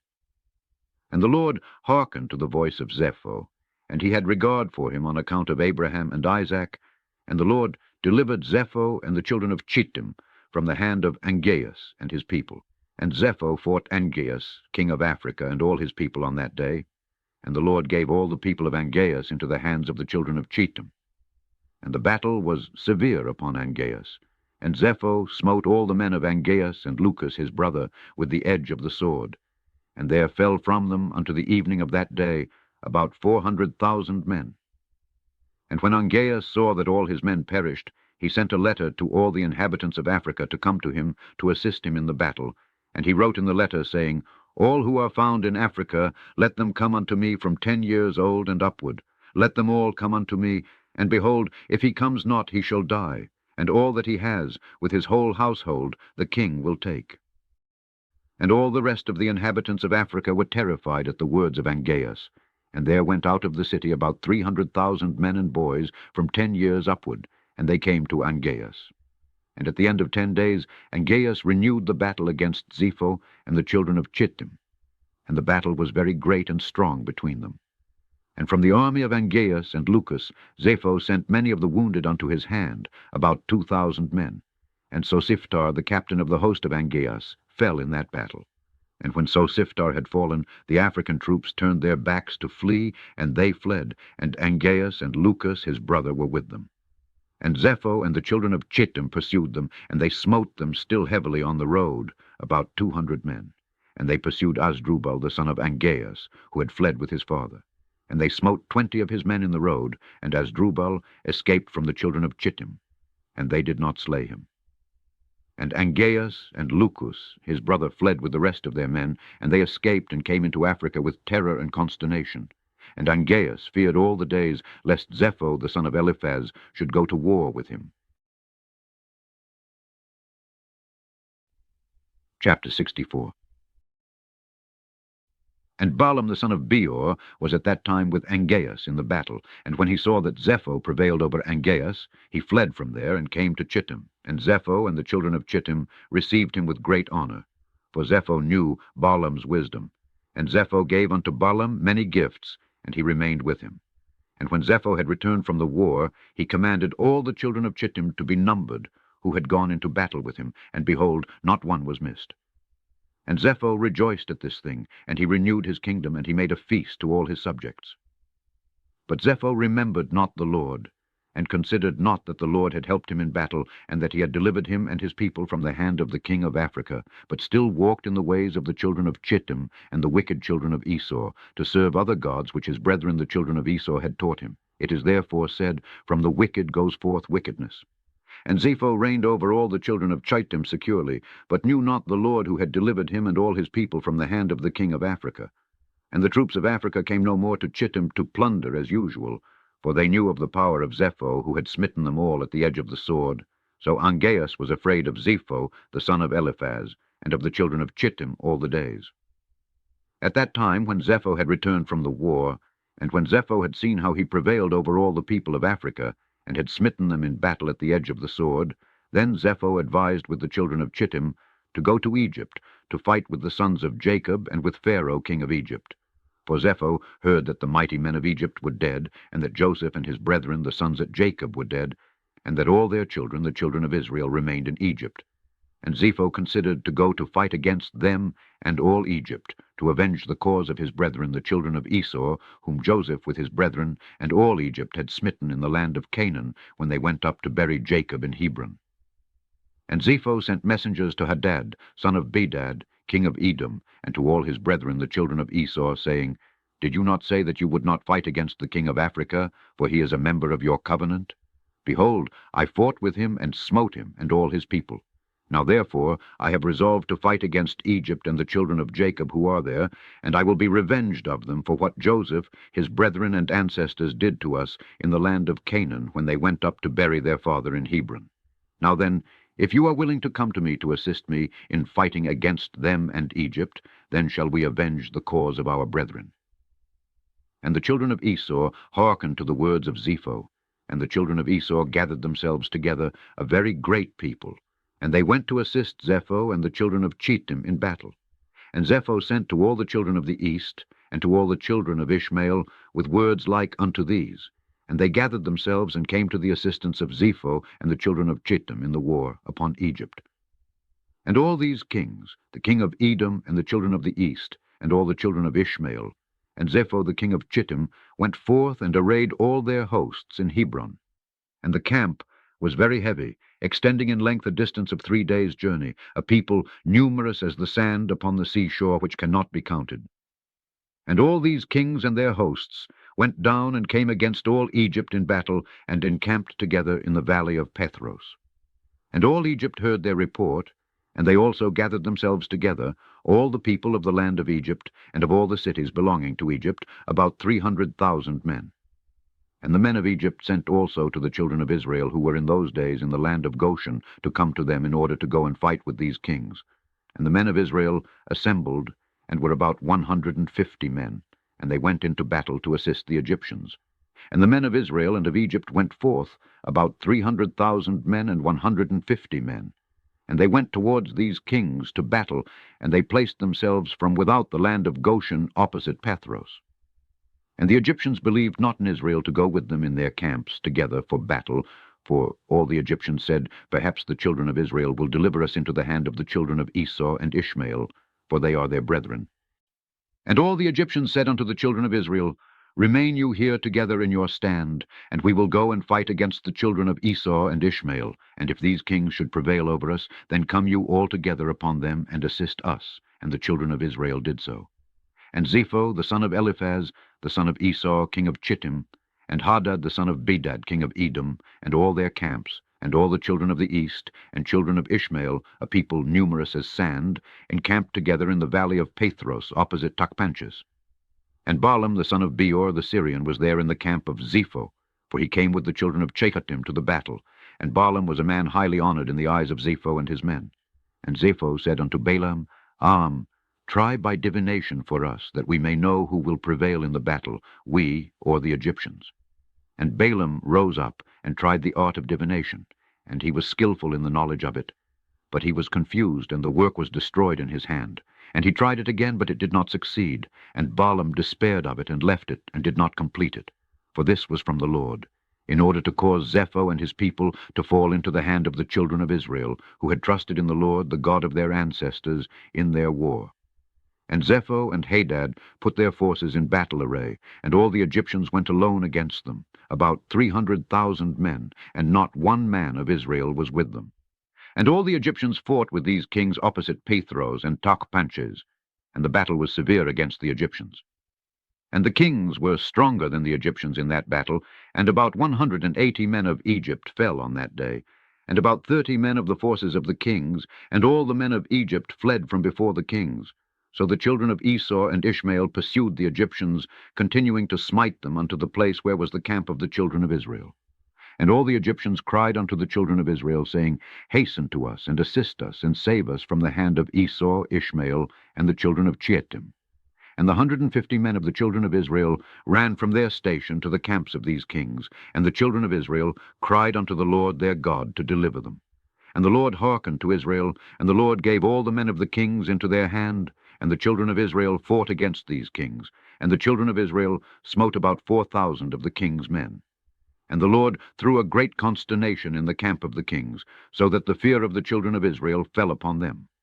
And all the hosts of the kings fled from before the children of Israel, and the children of Israel pursued them, continuing to smite them unto the borders of the land of Cush. And the children of Israel slew of them in the road, yet 2,000 men, and of the children of Israel not one fell. And when the Egyptians saw that the children of Israel had fought with such few men with the kings, and that the battle was so very severe against them, all the Egyptians were greatly afraid of their lives on account of the strong battle, and all Egypt fled, every man hiding himself from the arrayed forces, and they hid themselves in the road, and they left the Israelites to fight. And the children of Israel inflicted a terrible blow upon the king's men, and they returned from them, after they had driven them to the border of the land of Cush. And all Israel knew the thing which the men of Egypt had done to them, that they had fled from them in battle, and had left them to fight alone. So the children of Israel also acted with cunning, and as the children of Israel returned from battle, they found some of the Egyptians in the road, and smote them there.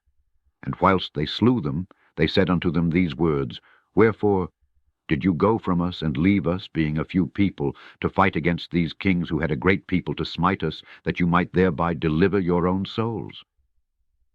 And of some which the Israelites met on the road, they, the children of Israel, spoke to each other, saying, Smite, smite, for he is an Ishmaelite, or an Edomite, or from the children of Chitim.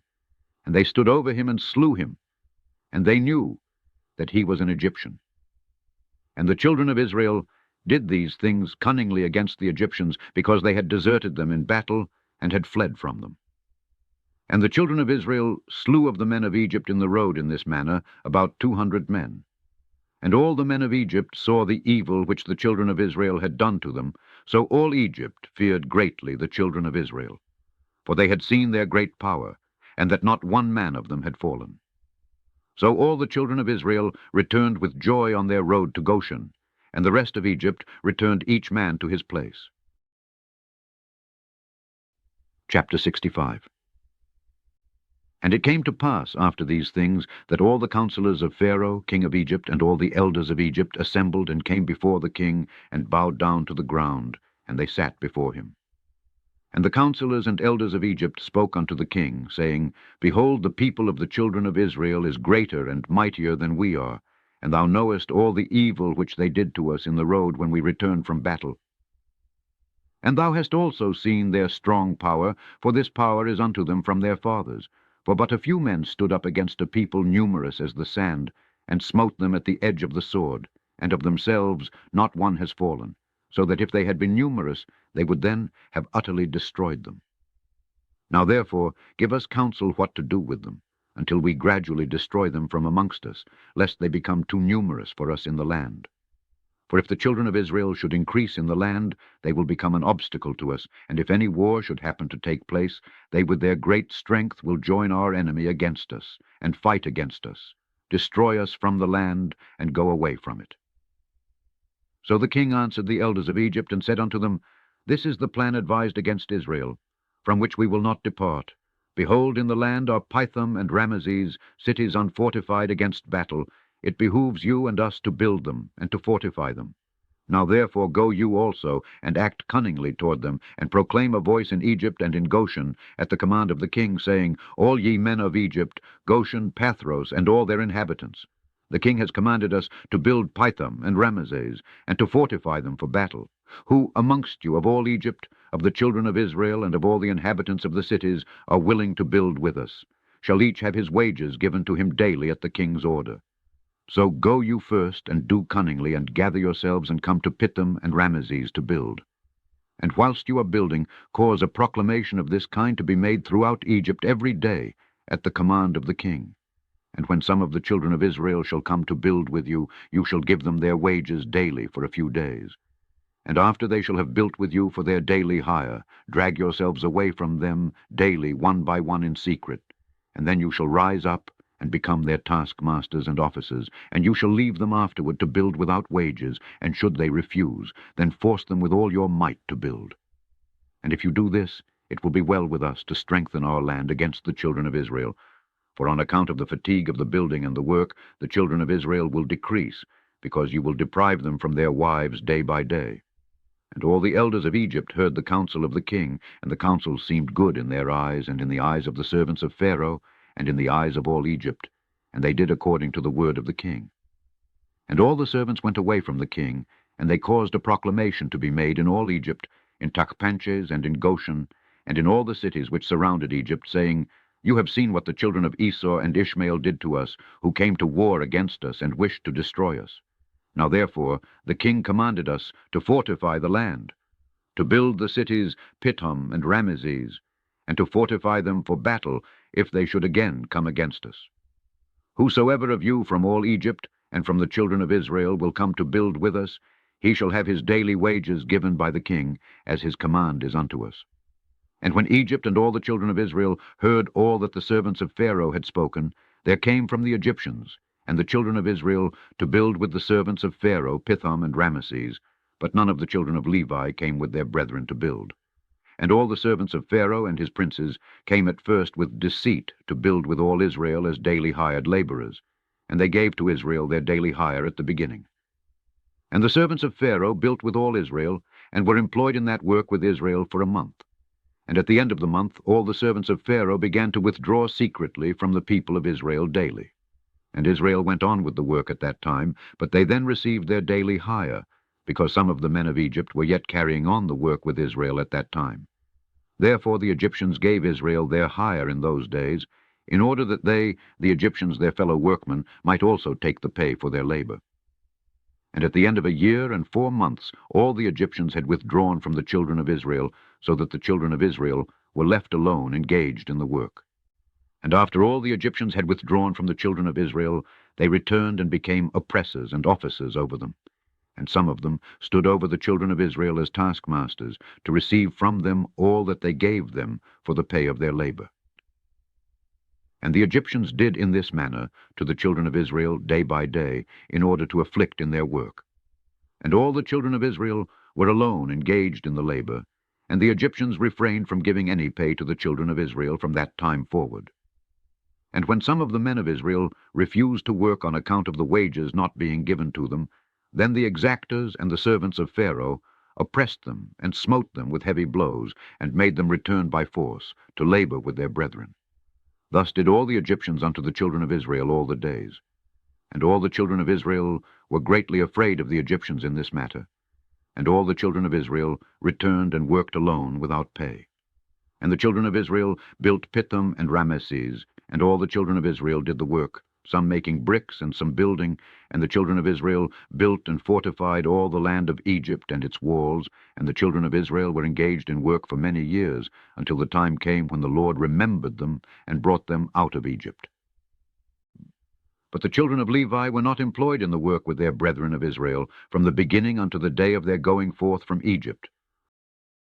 For all the children of Levi knew that the Egyptians had spoken all these words with deceit to the Israelites, Therefore the children of Levi refrained from approaching to the work with their brethren. And the Egyptians did not direct their attention to make the children of Levi work afterward, since they had not been with their brethren at the beginning. Therefore the Egyptians left them alone. And the hands of the men of Egypt were directed with continued severity against the children of Israel in that work, and the Egyptians made the children of Israel work with rigor. And the Egyptians embittered the lives of the children of Israel with hard work, in mortar and bricks, and also in all manner of work in the field. And the children of Israel called Melol the king of Egypt Meror, king of Egypt, because in his days the Egyptians had embittered their lives with all manner of work. And all the work wherein the Egyptians made the children of Israel labor, they exacted with rigor, in order to afflict the children of Israel. But the more they afflicted them, the more they increased and grew, and the Egyptians were grieved because of the children of Israel.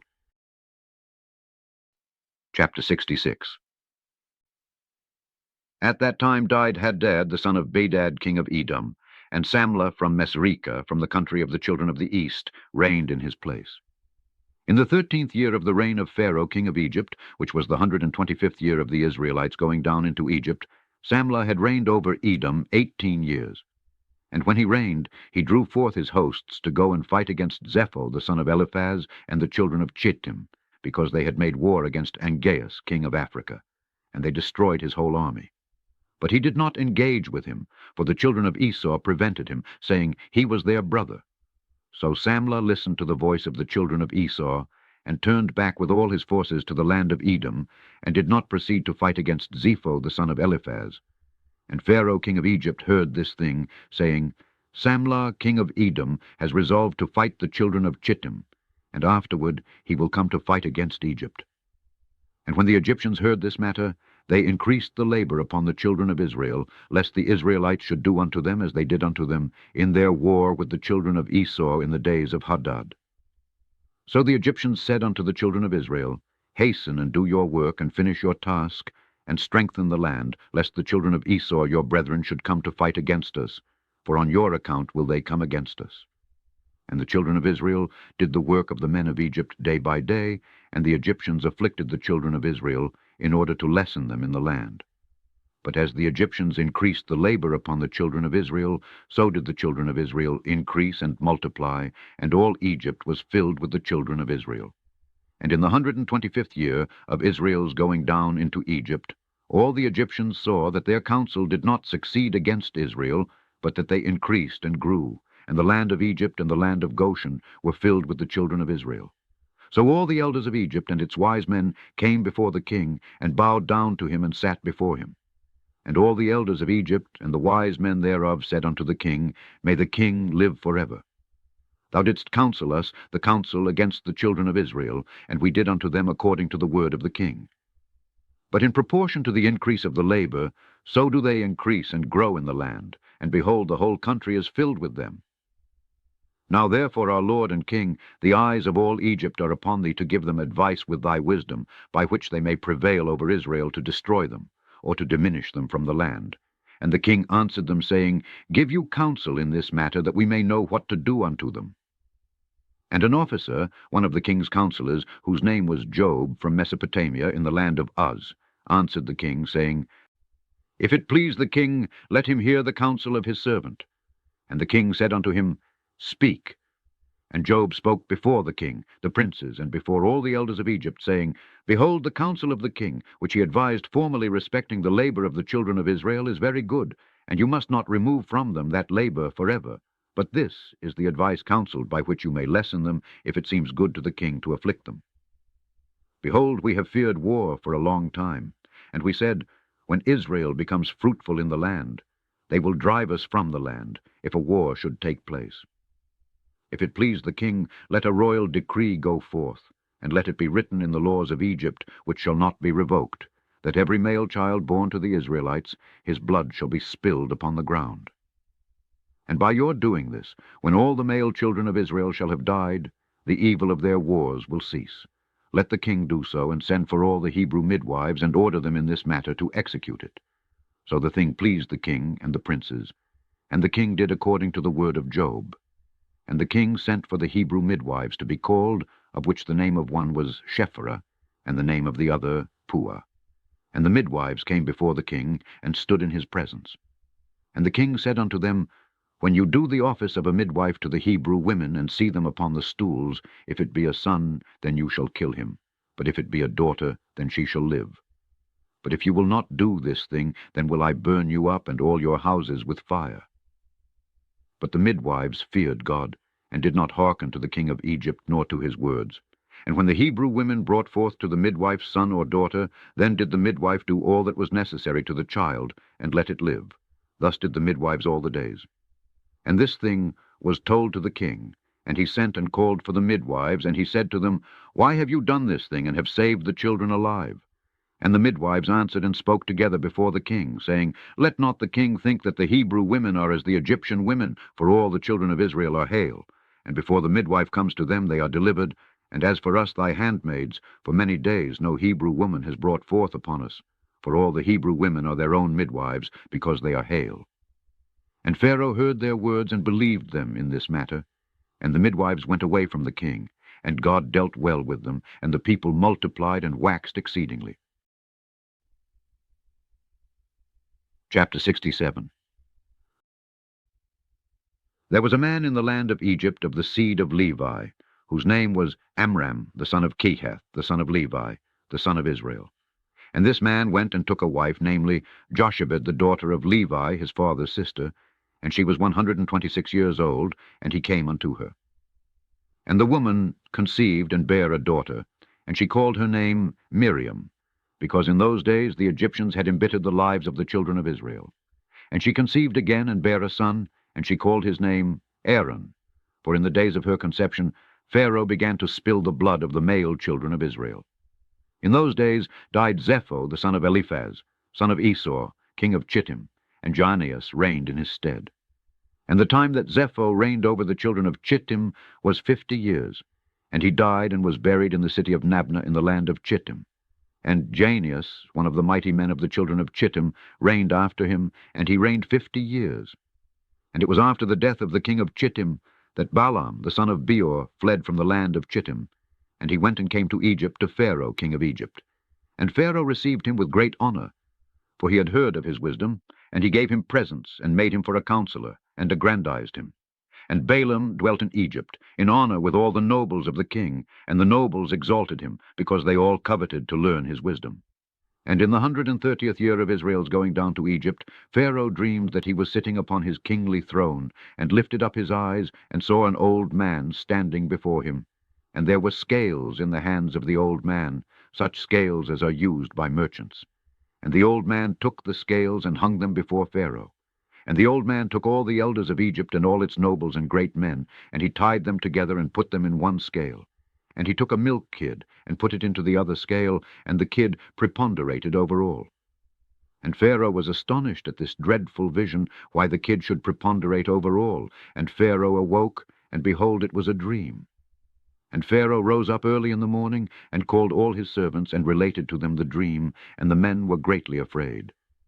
And the king said to all his wise men, Interpret, I pray you, the dream which I dreamed, that I may know it. And Balaam the son of Beor answered the king, and said unto him, This means nothing else but a great evil that will spring up against Egypt in the latter days. For a son will be born to Israel, who will destroy all Egypt and its inhabitants, and bring forth the Israelites from Egypt with a mighty hand. Now therefore, O king, take counsel upon this matter, that you may destroy the hope of the children of Israel and their expectation, before this evil arise against Egypt. And the king said unto Balaam, And what shall we do unto Israel? Surely after a certain manner did we at first counsel against them, and could not prevail over them. Now therefore give you also advice against them, by which we may prevail over them. And Balaam answered the king, saying, Send now, and call thy 2 counselors, and we will see what their advice is upon this matter, and afterward thy servant will speak. And the king sent and called his 2 counselors, Royal the Midianite, and Job the Uzite, and they came and sat before the king. And the king said to them, Behold, you have both heard the dream which I have dreamed, and the interpretation thereof. Now therefore give counsel, and know and see what is to be done to the children of Israel, whereby we may prevail over them, before their evil shall spring up against us. And Reuel the Midianite answered the king, and said, May the king live, may the king live forever. If it seem good to the king, let him desist from the Hebrews and leave them, and let him not stretch forth his hand against them. For these are they whom the Lord chose in days of old, and took as the lot of his inheritance from amongst all the nations of the earth, and the kings of the earth. And who is there that stretched his hand against them with impunity, of whom their God was not avenged? Surely thou knowest that when Abraham went down to Egypt, Pharaoh, the former king of Egypt, saw Sarah his wife, and took her for a wife, because Abraham said, She is my sister, for he was afraid lest the men of Egypt should slay him on account of his wife. And when the king of Egypt had taken Sarah, then God smote him and his household with heavy plagues, until he restored unto Abraham his wife Sarah, then was he healed. And Abimelech the Gerarite, king of the Philistines, God punished on account of Sarah, wife of Abraham, in stopping up every womb from man to beast. When their God came to Abimelech in the dream of night, and terrified him in order that he might restore to Abraham Sarah, whom he had taken. And afterward all the people of Gerar were punished on account of Sarah, and Abraham prayed to his God for them, and he was entreated of him, and he healed them. And Abimelech feared all this evil that came upon him and his people, and he returned to Abraham his wife Sarah, and gave him with her many gifts. He did so also to Isaac when he had driven him from Gerar. And God had done wonderful things to him, that all the watercourses of Gerar were dried up, and their productive trees did not bring forth. Until Abimelech of Gerar, and Ahazath one of his friends, and Pekol the captain of his host, went to him, and they bent and bowed down before him to the ground. And they requested of him to supplicate for them, and he prayed to the Lord for them, and the Lord was entreated of him, and he healed them. Jacob also, the plain man, was delivered through his integrity from the hand of his brother Esau, and the hand of Laban the Syrian his mother's brother, who had sought his life. Likewise from the hand of all the kings of Canaan, who had come together against him and his children to destroy them, and the Lord delivered them out of their hands, that they turned upon them and smote them, for who had ever stretched forth his hand against them with impunity? Surely Pharaoh the former, thy father's father, raised Joseph the son of Jacob above all the princes of the land of Egypt, when he saw his wisdom. For through his wisdom he rescued all the inhabitants of the land from the famine. After which he ordered Jacob and his children to come down to Egypt, in order that through their virtue the land of Egypt and the land of Goshen might be delivered from the famine. Now therefore, if it seem good in thine eyes, cease from destroying the children of Israel. But if it be not thy will that they shall dwell in Egypt, send them forth from here, that they may go to the land of Canaan, the land where their ancestors sojourned. And when Pharaoh heard the words of Jethro, he was very angry with him, so that he rose with shame from the king's presence, and went to Midian his land, and took Joseph's stick with him. And the king said to Job the Ozite, What sayest thou, Job, and what is thy advice respecting the Hebrews?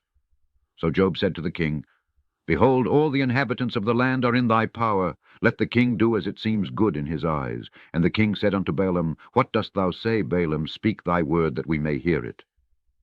And Balaam said to the king, Of all that the king has counseled against the Hebrews will they be delivered, and the king will not be able to prevail over them with any counsel.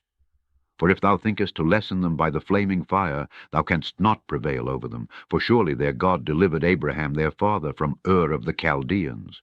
And if thou thinkest to destroy them with a sword, surely Isaac their father was delivered from it, and a ram was placed in his stead. And if with hard and rigorous labor thou thinkest to lessen them, thou wilt not prevail even in this, for their father Jacob served Laban in all manner of hard work, and prospered. Now therefore, O king, hear my words, for this is the counsel which is counselled against them, by which thou wilt prevail over them, and from which thou shouldst not depart. If it please the king, let him order all their children which shall be born from this day forward to be thrown into the water, for by this canst thou wipe away their name, for none of them, nor of their fathers, were tried in this manner. And the king heard the words of Balaam, and the thing pleased the king and the princes, and the king did according to the word of Balaam. And the king ordered a proclamation to be issued, and a law to be made throughout the land of Egypt, saying, Every male child born to the Hebrews from this day forward shall be thrown into the water. And Pharaoh called unto all his servants, saying, Go now and seek throughout the land of Goshen, where the children of Israel are, and see that every son born to the Hebrews shall be cast into the river, but every daughter you shall let live. And when the children of Israel heard this thing which Pharaoh had commanded, to cast their male children into the river, some of the people separated from their wives, and others adhered to them. And from that day forward, when the time of delivery arrived to those women of Israel who had remained with their husbands, they went to the field to bring forth there, and they brought forth in the field, and left their children upon the field, and returned home. And the Lord, who had sworn to their ancestors to multiply them, sent one of his ministering angels, which are in heaven, to wash each child in water, to anoint and swathe it, and to put into its hands 2 smooth stones, from one of which it sucked milk, and from the other honey. And he caused its hair to grow to its knees, by which it might cover itself, to comfort it, and to cleave to it, through his compassion for it. And when God had compassion over them, and had desired to multiply them upon the face of the land, he ordered his earth to receive them, to be preserved therein till the time of their growing up. After which the earth opened its mouth, and vomited them forth, and they sprouted forth from the city like the herb of the earth, and the grass of the forest. And they returned each to his family, and to his father's house, and they remained with them. And the babes of the children of Israel were upon the earth like the herb of the field, through God's grace to them. And when all the Egyptians saw this thing, they went forth, each to his field, with his yoke of oxen and his plowshare, and they plowed it up, as one plows the earth at seed time. And when they plowed, they were unable to hurt the infants of the children of Israel, so the people increased and waxed exceedingly. And Pharaoh ordered his officers daily to go to Goshen to seek for the babes of the children of Israel. And when they had sought and found one, they took it from its mother's bosom by force, and threw it into the river. But the female child they left with its mother. Thus did the Egyptians do to the Israelites all the days. End of Part 4 of the Book of Jasher. Look for more videos from the Book of Jasher on Scourby U Bible channel. On the current screen, you can find the first link to more videos from Book of Jasher playlist, and second link to number 1 playlist from Genesis to Revelation, read by Alexander Scourby. Subscribe, like, and share it with others.